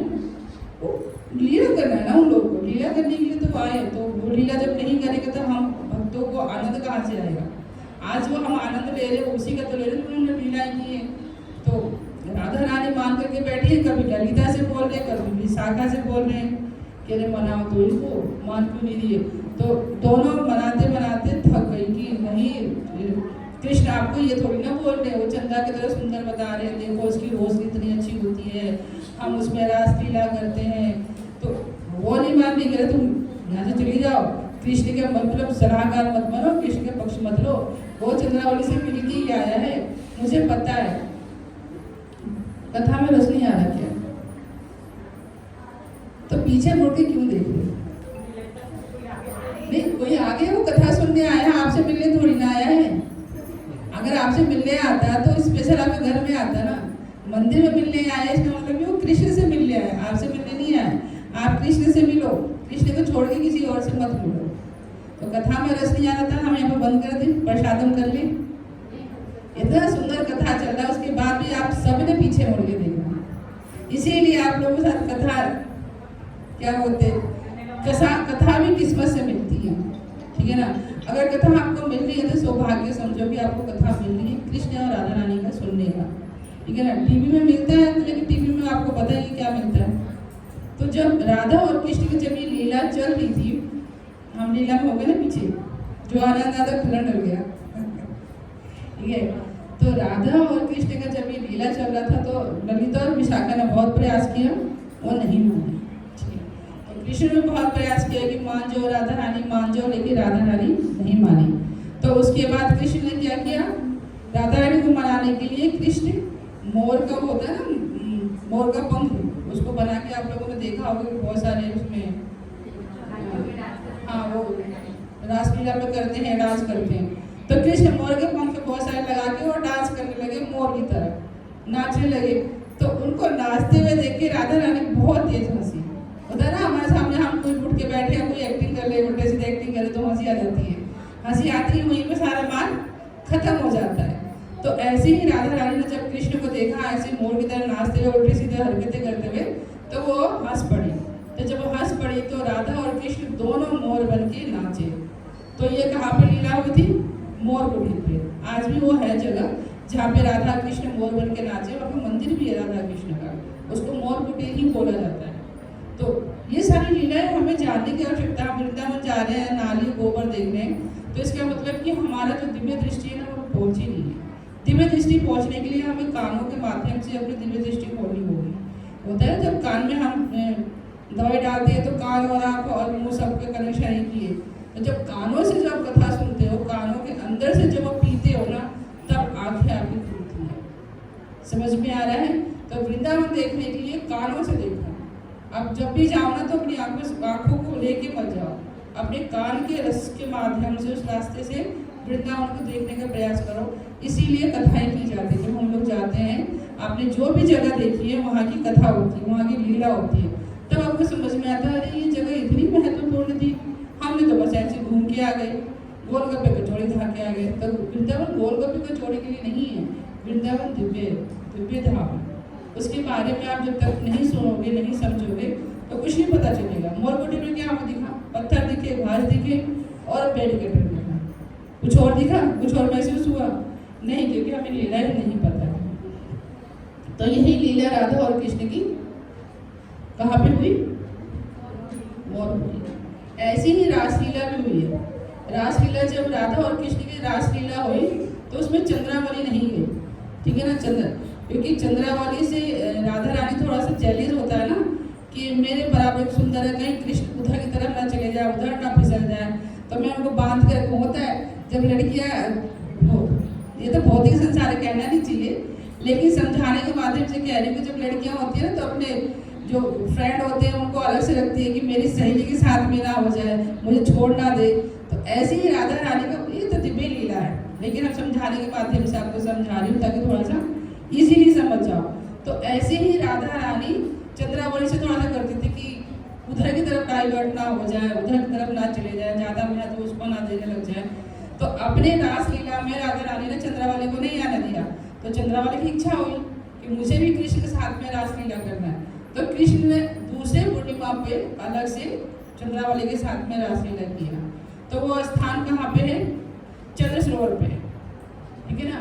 चंद्र सरोवर पे चंद्रावली के साथ में रासलीला किया।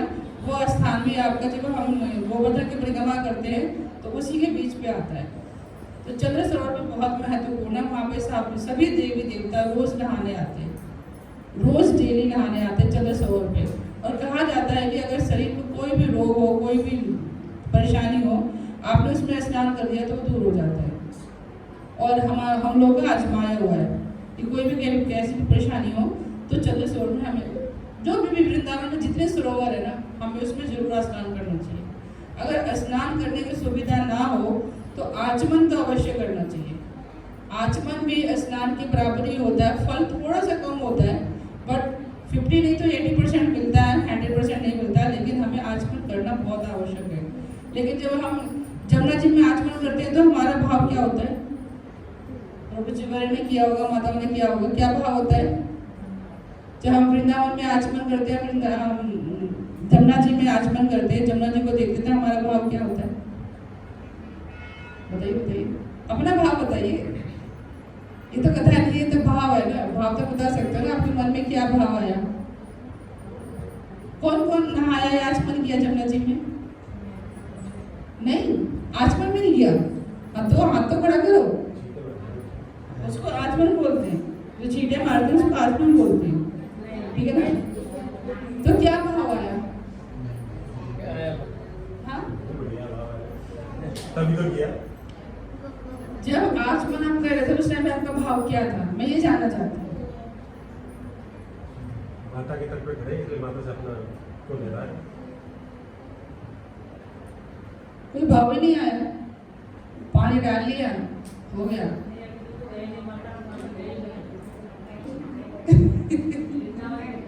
मम्मी नहीं है तो जाओ भाई, कब जाओगे? मैं तो यहाँ गिरा, यहीं पे जमुना जी में कितनी बार नहा। जब हम जमुना जी पे जाते हैं ना और जमुना जी में आचमन करते हैं तो जब नए भक्त होते हैं ना, वो सबसे पहले उनकी नाक चढ़ जाती है।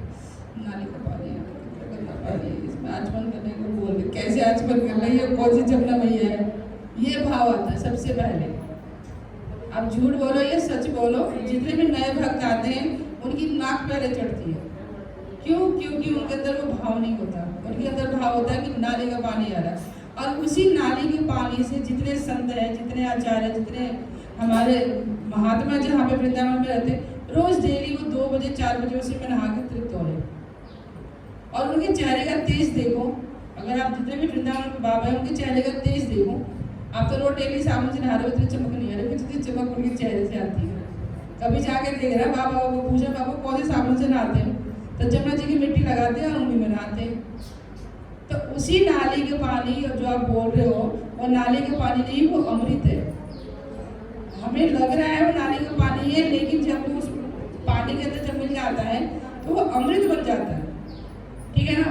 तो कहने का मतलब है कि अपना भाव इस टाइप से लेके चलो कि जमुना जी बहुत पवित्र है। जैसे गंगा जी है ना, गंगा जी के पानी को कितना भी घोल दो, लेकिन वो गंगा जल ही रहेगा। चाहे मिट्टी घोल दो, रेता घोल दो, कुछ भी घोल दो, लेकिन है वो गंगा जल। आपने किसी एक बाल्टी में किसी के एक मुख में डाल दिया, वो आपको मोक्ष दिलाएगी। चाहे वो कितनी ही गंदी क्यों ना हो, कितना ही उसमें मिट्टी मिलाओ, कितना ही रेता मिलाओ, लेकिन वो मोक्षदायिनी है, ठीक है ना। ऐसे ही जमुना जी है, चाहे आपको देखने में कितनी भी गंदी लग रही हो, कितना भी उसमें मिला हो कुछ भी, लेकिन वो मोक्षदायिनी है। एक बूंद भी अगर आपको किसी को अंतिम समय में मिल जाए ना, वो मोक्ष ही दिलाएगी, ठीक है ना। और आपके घर में पानी कितना भी साफ आ रहा हो, वो पानी उस काम का नहीं है जो जमुना जी का पानी है। तो हमेशा जब भी आप वृंदावन जा रहे हो तो राधा तत्व को भाव लेके जाओ, कृष्ण से मिलने जाओ। इसीलिए राधा तत्व और राधा की कृपा हमें होना बहुत जरूरी है। कहते हैं संत जो वृंदावन में जो रहते हैं, तो एक संत अपनी बता रहे थे अपनी मनोकथा कि एक बार जब वो जब कर रहे थे गोवर्धन पे, तो गोवर्धन में कृष्ण आए कि बाबा मैं आपसे बहुत परेशान हूँ, आप इतनी भक्ति कर रहे हो, चलो मैं आपको लेने आया हूँ। तो संत महात्मा क्या बोले? चलो चलो मैं चल लेता हूँ। क्या बोले होंगे संत महात्मा?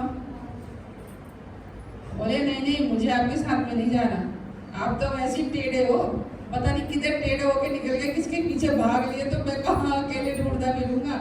और यहाँ तो मैं वृंदावन में हूँ, आप कहीं मिलेंगे मुझे किसी जंगल में छोड़ा है जहाँ कोई भगता हो, तो मैं क्या करूँगा, मुझे नहीं जाना आपके साथ में। तुम जाओ, कभी तुम यहाँ घूमते हो, कभी तुम वहाँ घूमते हो, मुझे तुम्हारे साथ में नहीं जाना। जिस दिन राधा रानी आएगी ना तुम्हारे साथ में, मैं उस दिन तुम्हारे साथ चलूंगा, क्योंकि राधा जो है वो माँ है। माँ कभी भी अपने बच्चों को नहीं छोड़ती। पिता तो यहाँ खड़ा रहता, यहीं खड़ा रही, मैं टॉफी लेके आ रहा हूँ, और कहाँ कहाँ गायब हो जाते हैं पिता का भी नहीं पता होता, लेकिन माँ बच्चे का हाथ कभी नहीं छोड़ती। तो इसीलिए राधा रानी को मतलब हम, और जो हमारा गौड़ीय संप्रदाय है, जिस संप्रदाय से हम लोग हैं, वो राधा तत्व वाले, हम लोग राधा रानी को मानने वाले हैं। इस चीज़ को कैसे समझेंगे? एक वर पक्ष होता है और एक कन्या पक्ष होता है ना? तो जो कन्या पक्ष होता है, जब वर पक्ष वाले जब आते हैं बारात लेके, तो किसका स्वागत करते हैं? किसका स्वागत करते हैं? बाराती का ना। ऐसा लगता है कि आज देवी प्रकट हो गए, लेकिन है तो कन्या पक्ष वाले, वो अपने पक्ष वाले को ज्यादा आरती उतारे ना भाई, वो वर पक्ष वाले की आरती क्यों उतार रहे? क्यों इनका मान सम्मान दे रहे, कितनी इज्जत दे रहे, कुछ खा लीजिए। जब तक बारात नहीं आती, जब तक जो कन्या पक्ष वाला है उनका खाना नहीं शुरू होता। अभी बारात नहीं आया, खाना शुरू हुआ नहीं है, होता है कि नहीं होता? खाना तभी शुरू होता है जब बारात आ जाती है। बारात से पहले चाहे वो 12 बजे आए, चाहे वो 11 बजे आए, तभी शुरू होता है। बहुत सारी जगहों पे होता है ऐसा, ठीक है ना? मैं सबकी नहीं बात कर रही, कुछ जगहों पे ऐसा है, हम लोग जेल चुके हैं, सबको पता है। तो इसीलिए राधा तत्व वाले कृष्ण को ज्यादा मानते हैं। क्यों? क्योंकि उनकी कन्या कृष्ण से ज्यादा प्रसन्न होती है। राधा रानी किससे प्रसन्न होती है? कृष्ण को मानने से। अगर राधा रानी नहीं मानते तो हम कृष्ण क्यों मानते हो? कृष्ण आज यहाँ कल वहाँ, हमें क्या पता, वो कभी इसे छोड़ कभी उसे छोड़। तो हम लोगों को, अगर हम लोग को भक्ति देनी है, भक्ति प्रदान करनी है, तो हम राधा के माध्यम से जाते हैं कृष्ण के पास में। ऐसे ही जब हम भोग लगाते हैं तो हम राधा रानी से प्रार्थना करते हैं कि राधा रानी आप इसको कृष्ण को खिलाइए, क्योंकि आप इसे खिलाएंगे तो कृष्ण मना नहीं करेंगे। चाहे वो हरी मिर्च हो, चाहे वो नीम का हो। जैसे आप लोग जगन्नाथ जी को देखते हैं कि जगन्नाथ जी जब ज़्यादा खा लेते हैं, जब बीमार हो जाते हैं, तो उनको काढ़ा पिलाया जाता है, ठीक है ना? और पीना पड़ता है, कुछ और तो मिलना नहीं है, काढ़ा ही मिलना है। तो 15 दिन वो काढ़ा पीते हैं। जब वो बीमार होते हैं ना, स्नान करने के बाद वो बीमार हो जाते हैं, तो 15 दिन काढ़ा पिलाया जाता है, पीना पड़ता है। और वो काढ़ा कौन पिलाता है? लक्ष्मी जी पिलाती है जगन्नाथ जी को, ठीक है ना? तो इसीलिए अगर राधा रानी कुछ भी खिला दे, चाहे नीम की पकौड़े ही खिला दे, नीम के पत्ते ही खिला दे, उनको खाना पड़ेगा, मना नहीं कर सकते हो, क्योंकि वो खड़ी है सर पे। कैसे दिखाओगे? तबीयत खराब हो रही है, खाना ही पड़ेगा, तो उनको खाना ही पड़ेगा। तो इसीलिए हम लोग राधा तत्व वाले हैं, और राधा के बिना हम कृष्ण को नहीं पा सकते। ऐसी ही एक लीला आती है आपका निधिवन का। हमारे यहाँ आचार्य हुए हैं, क्या नाम था? हरिदास ठाकुर। हरिदास ठाकुर को चैतन्य महाप्रभु ने सेवा दिया। जितने भी हमारे आचार्य है ना, सभी को चैतन्य महाप्रभु ने सेवा दिया कि वृंदावन में जाओ और लीलाओं को प्रकट करो। तो रूप गोस्वामी हो, सनातन गोस्वामी हो, जितने भी हमारे आचार्य हैं, सबको अलग अलग सेवाएं बांटी गई है कि कोई लीला स्थली प्रकट करे, कोई बुक्स लिखे, जितने सारे ग्रंथ हैं उनको पढ़ के और एक ही ग्रंथ में इकट्ठा करके वो सबको लिखे, क्योंकि हम इतने सारे ग्रंथ तो पढ़ नहीं सकते। तो आचार्य सारे ग्रंथों को पढ़ के और एक ही ग्रंथ में हम लोगों के लिए उन्होंने सारी चीज़ें इकट्ठा कर दी। तो बहुत सारे हमारे आचार्यों के ग्रंथ लिखे हुए हैं। तो ऐसे ही जब हरिदास ठाकुर को सेवा मिली कि आप निधिवन में, निधिवन है वृंदावन का, उसमें आपको झाड़ू लगाने की सेवा है। तो रोज डेली वो झाड़ू लगाते थे कि भक्त आएंगे, उनके पैरों में कांटे वाटे ना छूट जाए, पत्ते वत्ते ना लग जाए, तो रोज डेली वो झाड़ू लगा लेते। एक दिन जब वो वृंदावन उसमें निधिवन में झाड़ू लगा लेते थे, उनको एक पाजेब मिली। ये सच्ची घटना है, ये कोई कहानी नहीं है, यह कथाओं उसमें नहीं लिखी हुई ग्रंथ में, सच्ची घटना है, वृंदावन वासियों के मुख से लिखी हुई है, सुनी हुई है। तो झाड़ू लगाते उनको एक पाजेब मिली, और दिव्य पाजेब, हमारे लोग जैसे लोग बोले चांदी का पाजेब, डिजाइन वाला या चैन वाला, ऐसा नहीं, क्योंकि पता चल जाता कि भाई ये अद्भुत है, ये ऐसा कुछ बड़े लोगों का होगा, बड़ी रानी का होगा, ये कुछ दिव्य होगा। तो उनको पाजेब मिली, उन्होंने उस पाजेब को रख लिया कि जिसका होगा वो लेने तो जरूर आएगा। अब राधा और कृष्ण रासलीला तो करते ही है वृंदावन उसमें, निधिवन में। तो रासलीला करते करते राधा रानी के पाजेब वहाँ पे खुल के गिर गई। तो राधा रानी जब अपने धाम में गई तो उन्होंने देखा मेरी पाजेब खो गई। तो उनको ध्यान आया कि वहीं पे रह गया होगा रासलीला में। तो उन्होंने ललिता और विशाखा को भेजा कि जाओ और निधिवन से मेरी पाजेब लेकर आओ। तो वो दोनों गई बुढ़िया का रूप बदल के, वही बुढ़िया का। तो वो झाड़ू लगा रहे थे हरिदास ठाकुर। तो उनसे बोला कि बाबा आपने कोई पाजेब देखी यहाँ पे गिरी हुई कि हमारी मालकिन का पाजेब गिर गया, वो मिल नहीं रहा और बोल रही कि मेरा पाजेब लाओ। तो हरिदास ठाकुर ने कहा हाँ मुझे पाजेब मिली तुम्हें, लेकिन मैं तुम्हें नहीं दूंगा। मुझे कैसे पता कि तुम झूठ बोली कि सच बोल रही हो, तुम रानी की दासी हो, लेके चली गई, छुपा दिया तो रानी को मिलेगा नहीं, मैं ऐसे नहीं दूंगा। अपनी रानी से बोलो कि वो बाबा ना रानी को ही देगा। तो राधा रानी से जाके बोले ललिता विशाखा ने कि बाबा तो ऐसे बोल रहे। तो राधा रानी बोली कि चलो ठीक है चल लेती हूँ मैं। तो अपना रूप बदल के घूंघट करके नई कमीनी से घूंघट करके और आई कि बाबा बाबा वो पाजेब ना मेरी है तो मुझे दे दो। तो उन्होंने बोला कि मैं कैसे मान लूँ, घूंघट करके आप आई हो तो आप ही के पैर के पास है, मैं कैसे मान लूँ, मैं तो नहीं मानता कि आप ही के यहाँ मुझे मुख दिखाओ। तो राधा रानी किसी को मुख नहीं दिखाती, कृष्ण के अलावा किसी को मुख नहीं दिखाती राधा रानी। तो राधा रानी का तो ये था कि मैं अपना मुख कैसे दिखाऊँ उस बाबा को, कि कृष्ण के अलावा कोई पर पुरुष ने आज तक मुझे देखा नहीं है। तो बहुत उन्होंने विनती की कि बाबा मैं मुख नहीं दिखा सकती, कि अब मुझे पाजेब दे दो। तो बहुत थक हार के बाबा नहीं माने तो उन्होंने बोला कि मैं राधा रानी हूँ और ये पाजेब मेरा है। तो हरिदास ठाकुर बोले कि मैं कैसे मान लूँ कि अब राधा रानी हूँ, कृष्ण का है, कृष्ण के बिना तो मेरे को नहीं पता कि राधा रानी है, कोई और रानी ऐसी बना के आ गई हो कि आप कृष्ण को लेके तब मैं मानूंगा कि आप राधा रानी हो। तो राधा रानी को तो बातें चाहिए थी अपनी। तो कृष्ण को बोला कि बाबा ऐसे बोल रहे कि आपके बिना वो पाजेब नहीं देंगे। तो कृष्ण बोले अच्छा ऐसा भी बाबा कोई है, चलो मैं चला था तुम्हारे पाजेब के लिए। भाई अपने काम के लिए तो कोई भी चल लेता है, पता है ये तो संसार की बात है। आप बोलो ना कि वहाँ चलना है तो बोलेंगे नहीं। अब वहाँ पे ना मेरा वो सूट रह गया, वो टेलर के पास में साड़ी रह गई है तो लेना है, चल रहे हो? तो कहते हाँ चल लेता हूँ, तुम्हारे काम के लिए चल लेता हूँ, वैसे नहीं जाऊँगा। तो कृष्ण बोले कि चलो ठीक है चल लेता हूँ। तो जैसे ही राधा और कृष्ण आए तो हरिदास ठाकुर तो अंदर से प्रफुल्लित होता है ना, दिव्य जब शक्ति आती है तो अपने आप ही वो आभास हो जाता है, ठीक है ना, अंधे को भी आँख मिल जाती है।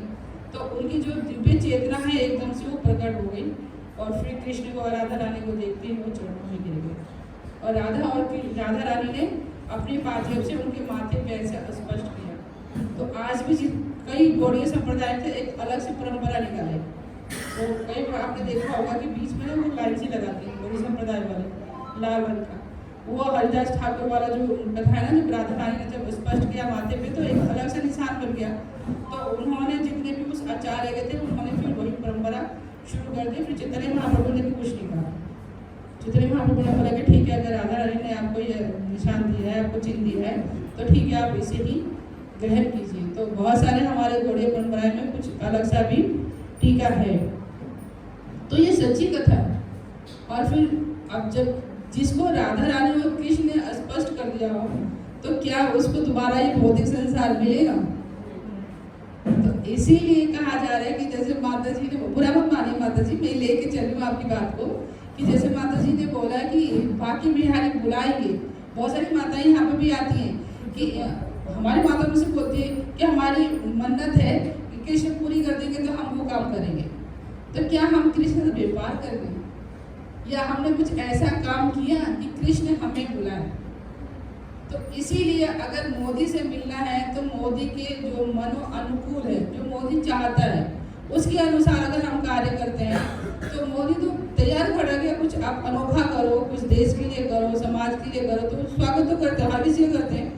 बुला बुला के सम्मान दिया जाता है, भारत रत्न का अवार्ड दिया जाता है, वो कब दिया जाता है? जब हमने कुछ ऐसा कार्य किया है। तो भगवान हमें कब याद करेंगे? जब हम भगवान के हिसाब से कार्य करेंगे। भगवान के कुछ अलग से तो हो, हटके, कुछ हटके भी ना हो, तो कुछ ऐसा तो हो जो आचार्य के माध्यम से, गुरु के माध्यम से या कृष्ण के माध्यम से। अब कृष्ण क्या चाहते हैं हमें कैसे पता? कृष्ण क्या चाहते हैं हमें कैसे पता चलेगा? हम कृष्ण से मिले नहीं, कृष्ण को जानते नहीं है, कृष्ण कृष्ण कर रहे हैं, हमें क्या पता? अब आप मुझे नहीं जानते हो, ठीक है, तो मेरी क्या इच्छा है आपको कैसे पता चलेगा? कैसे पता चलेगा? एग्जाम्पल के तौर से बताओ, किससे पूछोगे? बोला तो करो, ऐसा लगता है कि मैं किसी ना पुतले के आगे कुछ बोल रही हूँ, समझ आ रहा है नहीं आ रहा। माता से पूछो, माता की संख्या ज्यादा है, प्रभु जी तो बैठे हैं, उनको समझ में आ रहा, पता है मुझे, उससे जवाब दे देंगे सारे प्रभु जी इंटेलिजेंट है। माताओं में ज्ञान की परीक्षा हो रही है। हाँ माता जी, माता की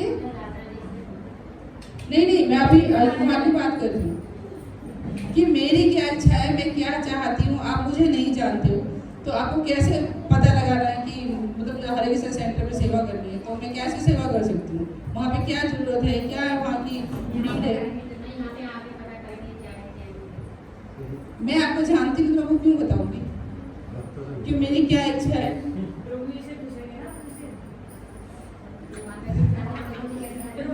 देखा, मैंने कहा ना, प्रभु जी बिना पूछे जवाब दिए ना, कि हम भक्तों से पूछेंगे जो वहाँ जाते हैं कि उस सेंटर की क्या जरूरत है, क्या नीड है, माता जी क्या चाहती हैं। तो हम जो भक्त वहाँ पे जा रहे हैं पहले से, हम उनके बारे में पूछेंगे, उनसे बातें करेंगे, उनको जानेंगे, फिर उसके अनुसार हम कार्य करेंगे। तो सेंटर में फ्री हो जाएगा, भाई ये बहुत बहुत बहुत अच्छा है, बहुत सेवा, यही होता है ना। इस बार नहीं है पीछे किसी की बहुत अच्छी बात है, कथा में रस आ रहा है, ठीक है। तो इसीलिए कृष्ण क्या चाहते हैं ये हमें कैसे पता चलेगा? गुरु के माध्यम से, ठीक है ना। क्योंकि गुरु जो तत्व है, वो गुरु ऐसे नहीं बनाते मुंह उठा के, आज के नहीं है वो कपटी कहते हैं ना, कौन सा है कपटी गुरु, लालची चेला और नरक में ठेलम ठेला। तो वाली कहानी हमें नहीं करनी है कि कपटी गुरु तो बने हुए और लालची चेला उसमें घुसे पड़े, तो वो तो जेल गए हैं, वो भी कहीं इधर उधर हो रहे होंगे, ठीक है ना। तो ऐसे गुरु भी नहीं बनाना। गुरु बनने का मतलब है कि गुरु का जो महत्व है ना, बहुत महत्वपूर्ण होता है और बहुत जिम्मेदारियां बढ़ जाती हैं, ठीक है ना। जब एक लड़की की शादी होती है, जब उसका बच्चा होता है ना, उसके बाद उससे पूछो कि उसकी जिम्मेदारी कितनी बढ़ गई है। उससे पहले तो वो लड़की होती है, कोई जिम्मेवारी नहीं है, अपने मन की कर रही है, लेकिन उसके बाद उनको जिम्मेदारी पता होता है, वो कैसे करती है, माताओं को सब पता होगा, क्या आटे दाल का भाव सब पता चल जाता है। तो ऐसे ही अगर कृष्ण को जानना है तो राधा तत्व को जानो, और राधा तत्व को जानना है तो गुरु के शरण में जाओ, ठीक है ना। हमारे पास यही ऑप्शन है। जैसे माताओं ने बोला कि ये तो हमने कथा पहले बता, चेहरा देख के मैं समझ रही हूँ ये क्या हो रहा है, ऐसा लग रहा है कुछ अजूबा सुनाया जा रहा है, ठीक है ना, कि कुछ अलग ही दुनिया में चले गए थे आप लोग। तो मेरे को लगा चेहरे से कुछ तो गड़बड़ है, सबके चेहरे ऐसे हो रखे। तो इसीलिए हमें जब हम भगवान को समझना चाहते हैं तो एक उसकी प्रक्रिया है, एक रास्ता है। लड़की की शादी होने से पहले ये नहीं कि किसी लड़कों को देखा कि सुंदर पैसे कमा रहा, झट हाथ थमा दिया अपनी बेटी का, ऐसा करते हैं क्या कोई?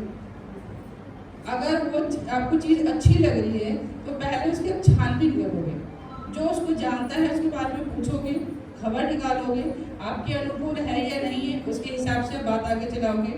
तो आप कृष्ण को तो जान गए, ठीक है ना, कृष्ण से आप संबंध बनाना भी चाहते हो, कृष्ण को जानना भी चाहते हो, लेकिन कृष्ण है क्या?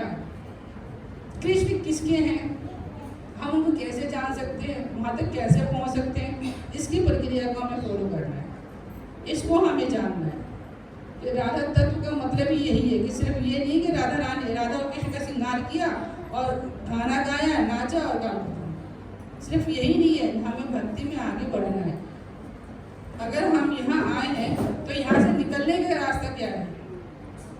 मरना तो सभी को है, आज मरो कल मरो, अच्छी जगह पे मरो बुरी जगह पे मरो, ठीक है ना, अच्छी गति में हो या बुरी गति में हो, होना सबको ही है। लेकिन उसके बाद की गति क्या? उसके बाद की गति का हम नहीं सोचते, कभी जाने का प्रयास ही नहीं करते, और जी रहे हैं, खा रहे हैं, कमा रहे हैं, मर जाएंगे, अब मरने के बाद में वो तो गलत बन जाएंगे। अब फिर वहाँ पे हम परेशान होकर तड़पे, तो पानी दे दो, खाना दे दो, कभी यहाँ घुस रहे, कभी इसके शरीर में घुस रहे, कभी जंगल में घुस रहे। तो क्या यही हमारा जीवन है? हम पढ़ रहे हैं, हम जान रहे हैं, और हम हमारे गली किसी अंधेरे में जाते हैं तो हमारा भूत कांपता है, हृदय कांपता है एक बार। क्यों कांपता है? या भूत तो नहीं है, अंधेरा हो रहा है ना। कई माताएं तो रास्ता बदल लेती है, बच्चे भी रास्ता बदल लेते हैं, क्या भूत तो नहीं है? आपको पता है कि अंधेरे में भूत होते हैं या सुनसान जगह में भूत होते हैं, पर भूत होते क्यों हैं ये हम जानने का प्रयास नहीं करते। हम डर तो रहे, लेकिन वो ये डरावनी बनी कैसे कि अपने आप बन गए। तो हमें पता है कि मरने के बाद हर कोई कुछ ना कुछ बनता है, तो वो हमारी गति ना हो उसके लिए हम प्रयास नहीं करते। कभी करने का प्रयास किया है? हमें पता है इस संसार में है बहुत बड़े बड़े भूत हैं, छोटे छोटे भी भूत हैं, ठीक है ना, पढ़े लिखे भी है, वेद पाठी भूत भी होते हैं। आप लोगों को पता है वेद पढ़ने वाले भी भूत होते हैं, मंत्र उच्चारण वाले भी भूत होते हैं। उसको ब्रह्म पिशाच बोला जाता है। ब्रह्म पिशाच कौन बनता है? जो बहुत कर्मकांडी ब्राह्मण है, बहुत उन्होंने विद्या पाठ किया, सब कुछ किया, उसके बाद उन्होंने गलत कार्य किया, ठीक है ना। उनको पता है कि ये अधर्म के खिलाफ है, फिर भी वो अधर्म के कार्य करते रहे धर्म के साथ में। तो जो धर्म के साथ में अधर्म, एक तो अनाड़ी छोटा बच्चा हो गया, कोई गलती करे तो बोलते छोटा बच्चा इसको ना समझे, कोई बात नहीं। लेकिन अगर वही बड़ा बच्चा वही गलती करता है तो आप 2 चार लगाते हो, पनिशमेंट करते हो ना। क्यों? क्योंकि आपको पता है कि उसको पता है उसके बाद वो गलती कर रहा है, छोटे बच्चे ना समझे। ऐसे ही जब वेद पाठी ब्राह्मण होते हैं, उनको सब पता है कि धर्म अधर्म क्या है, उसके बाद भी वो अधर्म करते हैं, तो वही ब्रह्म पिशाच बनते हैं, ठीक है। और वो सबसे ज़्यादा खतरनाक होते हैं। तो आप लोगों को पता है कि संसार में चीज़ें हैं, क्योंकि हम शिव जी को मानते हैं, तो शिव जी की तो पूरी बात यही है ना। उसके बाद भी हम अपनी आंखें मूंद लेते हैं कि नहीं ये सब झूठ है, हम उसकी पूजा कर रहे हैं, मान भी रहे हैं, फिर भी हम झूठ बोल रहे हैं, और उस चीज़ को हमें समझने का, उसे बाहर निकलने का कभी प्रयास नहीं करते। किसने किया है? किसने किया प्रयास? ज्ञान होते हुए प्रयास किसने किया कि हमें इस सब चीज़ों से बाहर निकलना है, हमें उसमें भूत में, अंधेरे में, जंगल में नहीं जाना है, जाना खाने को मिलता है ना पीने को मिलता है। हाथ खड़ा करो, किसने प्रयास किया है? हाँ, आप थोड़ा सा लाइन पे आए हैं, इस चीज़ पे सीख गए ना, जान गए, अब वो ज्ञान मिल गया हमें, तो वो बुद्धि खुल जाती है। मैंने बोला था कि जहाँ राधा रानी होती है वहाँ पे अज्ञान होता ही नहीं है, अज्ञान नहीं होता, भय नहीं होता, डर नहीं होता, और दरिद्रता नहीं होती। आपको लगेगा कि मेरे पास बहुत कम पैसे हैं, अब मेरे पास पैसे ही नहीं है, लेकिन जब आप काम करना चाहते हो तो वो कम पैसे में कब वो काम पूर्ण हो गया आपको पता नहीं चलता। आपको लगता है ये काम के लिए तो पैसे बहुत कम थे, फिर भी काम ये हो गया। कोई ना कोई कहीं ना कहीं से व्यवस्था कर देती है। तो इसीलिए हम राधा और कृष्ण की भक्ति करते हैं, और राधा तत्व को हम ज़्यादा करते हैं, क्योंकि राधा रानी का आज बर्थडे हम सेलिब्रेशन कर रहे हैं, और राधा रानी को नहीं जान पाए, नहीं समझ पाए, तो फिर हम राधा और कृष्ण की भक्ति करने के योग्य ही नहीं है। तो कहीं से तो कदम शुरू करें। कहते हैं ना कि घर से जब हमें ऑफिस जाना है, स्कूल जाना है, तो हमें घर से पहला कदम तो निकालना ही पड़ेगा। घर में बैठे बैठे क्या स्कूल कॉलेज हो जाता है? तो भक्ति में आगे बढ़ना है और इस लोक को पार करना है, क्योंकि हमें पता है कि ये लोग और परलोक है। अब परलोक में हम कैसे जाएंगे? परलोक में बहुत सारी गति है, नरक में पता है हमें बहुत सारे हैं, स्वर्ग में पता है बहुत सारे हैं, लेकिन कभी हमने रास्ता बनाने का प्रयास नहीं किया। बैठे जी कोई रास्ता दिखा देगा, चौरक का रास्ता दिखाएगा, तब वहाँ भी चल देंगे, क्योंकि हमें पता ही नहीं है कि असली रास्ता कौन सा है। तो इसी जन्म में हमारा जो मनुष्य जन्म है ना, ये अनमोल है। इसके बाद फिर पता नहीं मनुष्य जन्म मिले ना मिले। ये मनुष्य जन्म हमारा मोक्ष का आखिरी जन्म होता है। इसके बाद फिर हमारे फिर दोबारा 84 लाख यूनियन फिर होती है, फिर मनुष्य जन्म मिलेगा। अगर वो हम भटक गए फिर 84 लाख। तो यही हमारा प्रक्रिया चलता रहेगा जब तक कि हम अपने गोलोक वृंदावन धाम तक नहीं जाते हैं।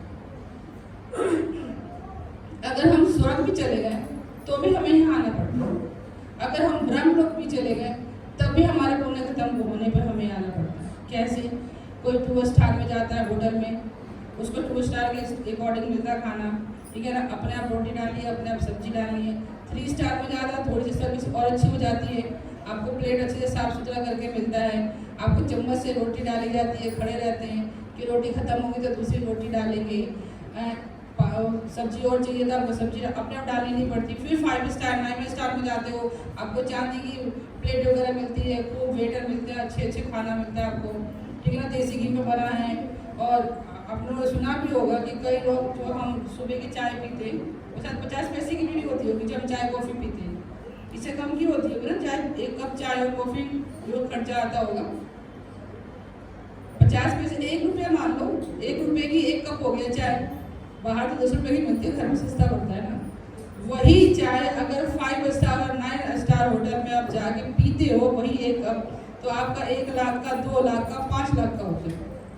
एक कप तो चाय है, वो खर्चा कैसे बढ़ गया? जी प्रभु, जगह बदल गई, माहौल बदल गया, आपका पोजीशन बदल गया, ठीक है ना, आपका स्टेटस बदल गया। और वही घर में बैठ के पी रहे हो सुबह एक कप चाय तो उसकी कोई वैल्यू नहीं है, वहाँ आपको 1 लाख की। सुना है मैंने कहीं उसमें आर्टिकल में कि नीता अंबानी जो चाय पीती है वो मेरे ख्याल से 2 लाख का चाय पीती है, ठीक है, साड़ी को 40 लाख का पहनती है। तो अगर हमारा साड़ी 40,000 का हो जाए तो वो भी बहुत बड़ी गनीमत है। तो वो पोजीशन को कैसे मिला? अगर नीता अंबानी 40 लाख की साड़ी पहन रही है तो वो उनको कैसे मिला? हम 40,000 की भी 4,000 की खरीद लेते तो दिखाते पड़ते कि हाँ 4,000 का साड़ी लाए। तो वो हमारे पुण्य कर्म होते, जो जितने बड़े लोग होते हैं ना, मोटे पैसे वाले, ये पैसे वाले कैसे बन गए, हम गरीब कैसे बन गए। तो जितने आप देखते हो ना वृंदावन में संत महात्मा, ठीक है ना, तो ऐसा समझ लो कि जैसे हमने डॉक्टरी करी, तो डॉक्टरी में अगर हम पास हो गए तो डॉक्टर बन गए, और जो फेल हो जाते हैं उसमें क्या होता है? जो फेल हो जाते हैं क्या होता है? हाँ हाँ नहीं, कंपाउंडर तो वो हो गया ना, मरपट्टी करने वाला, केमिस्ट वाला बन जाता है। डॉक्टरी में नुकसान नहीं है, डॉक्टर बने तो बने, नहीं तो केमिस्ट की दुकान खोल के बैठ जाओ, दवाई तो ले रहे तुम्हारे पास ही आएगा, डॉक्टर लिखेगा तो बेचेगा कौन? केमिस्ट की दुकान, ठीक है ना। तो ऐसी ही भक्ति है, भक्ति में फेल हो या पास हो आपको नुकसान नहीं है। अब वृंदावन में जितने भी बाबा वगैरह हैं, आप कहीं भी देख लो, आप कैलाश में देख लो, पहाड़ों में देख लो, कि बाबा है जो ऋषि मुनि है, इतना तप कर रहे हैं, तो अगर उनको मोक्ष मिला तो मिला, और नहीं मिला तो बड़े बड़े घरों में पैदा होते हैं, टाटा अंबानी के घर में पैदा होते हैं, जिसका जितना बड़ा तप वो उतने ही अमीर घर में पैदा होता है। आप लोग बोलते हो ना कि अमीर घर में, ये गरीब घर में, वो सिर्फ कर्म है। जो उसने भक्ति करी है भगवान के लिए, जो उसने अपना समर्पण दिया है, समय दिया है, उसके अनुसार भगवान उसको उतने ही बड़े घर में, अमीर घर में पैदा करते हैं, और उसको सारे ऐशो आराम देते हैं, और प्लस साथ में भक्ति भी देते हैं कि आप ऐशो आराम के साथ में भक्ति करो, और फिर दोबारा से आप मोक्ष की अपनी तैयारी करो। तो हम लोग चिढ़ते हैं कि उसके तो ज़्यादा पैसे हैं, वो पैसे वाला बन रहा है, इतना आ रहा है, दिखा रहा है, उसके कर्म है, आप उसे कर्म को नहीं चुरा सकते, और ना उसके कर्म से ईर्ष्या करो। इसीलिए बोला जाता है कि कभी किसी से ईर्ष्या मत करो, अपने कर्म को देखो, अपने भाग्य को बदलने का प्रयास करो, दूसरे को मत देखो, क्योंकि हर किसी को दूसरे थाली में ना घी ज़्यादा लगता है। अपनी थाली में 4 चम्मच हो, लेकिन 2 चम्मच वाले का लगता है कि उसको ज़्यादा डाल दिया है। तो इसीलिए दूसरे की थाली को ना देख के हमें अपने थाली को देखना है कि 2 हमें चम्मच मिला है, तो 4 चम्मच इसको बनाने के लिए हम क्या प्रयास करें? क्या हम लोग करते हैं प्रयास? पड़ोसन की बातें बहुत अच्छी लगती है, उसने कौन सी गाली दी है, कानों में ऐसे घुस जाता है कि अगर हम 4 दिन बाद 10 दिन बाद उस बात को रिपीट कर रहे तो उसने कौन सी गाली दी है, हमारे मुंह से रिपीट होता है कि नहीं होता?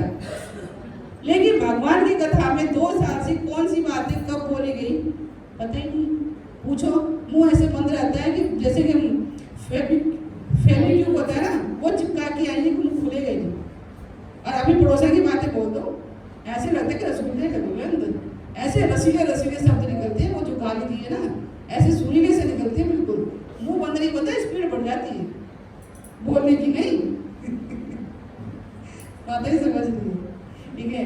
तो इसीलिए जो कथाएं होती है ना, कथाओं को कानों में घोला, जैसे हम चाय में चीनी घोलते हैं ना, जब तक मिल नहीं जाती है, जब तक हम चलाते रहते हैं, ऐसे ही जब कानों में जो हमारे कथा जाती है उसको दिमाग में घोलते रहो जब तक कि वो पूरी तरह से भूल ना जाए, जब जाके कथा याद होती है। और जितनी देर वो कथा भूलने में समय लगेगा ना, उतना ही हमारा कर्मों का और हमारे जो पापों का ना वो घड़ा फूटेगा, नाश होगा, और जितनी देर वो चलेगा पुण्य हमारा बढ़ेगा। और पुण्य बढ़ाने का सिर्फ एक ही तरीका है कि जो कथा आपके कानों में गई है ना, उसको घोलो। शरबत में जब हम चीनी डालते तो बहुत समय लगता है घोलने में, तो कई बार हम पीस के डाल देते हैं, है ना, जल्दी घुल जाएगा। तो जल्दी घुलने के लिए इसमें थोड़ा मेहनत करो। अब उसको चीनी को पीसने का मतलब है कि आप जो कथा सुने हो औरों को सुनाओ, तो वो जल्दी घुलेगा, जल्दी काम करेगा। नहीं तो धीरे धीरे अपने दिमाग में घोलते रहो, थोड़ा समय लगेगा। आधी चीनी रह जाती है और आधी चीनी घुल जाती है, तो आधी बातें निकल जाती हैं, आधी रह जाती हैं। तो इसीलिए जो कथाएं आप सुन रहे हो उस कथाओं को सुनाओ। कोई ना मिले तो शीशे के आगे ही खड़े होकर अपने आप से ही बोलो, लेकिन बोलो, ठीक है ना। इससे रिपीट होगा, रिपीटेशन होगा, जिसको बोलते हैं अभ्यास। भक्ति अभ्यास का ही फल है। आप जितना अभ्यास करोगे उतनी ही भक्ति आगे बढ़ती है। गाय करती है ना जुगाली, इसलिए करती है खाना बचाने के लिए। तो ऐसे ही आप अभ्यास करो भक्ति को बचाने के लिए, ठीक है। आया कुछ समझ में? ये सब गया। बताओ क्या आज कथा में हुई? कथा में मुख्य टॉपिक बताओ, मुख्य चर्चाएं क्या क्या हुई? एक एक करके बोलो। हाँ, और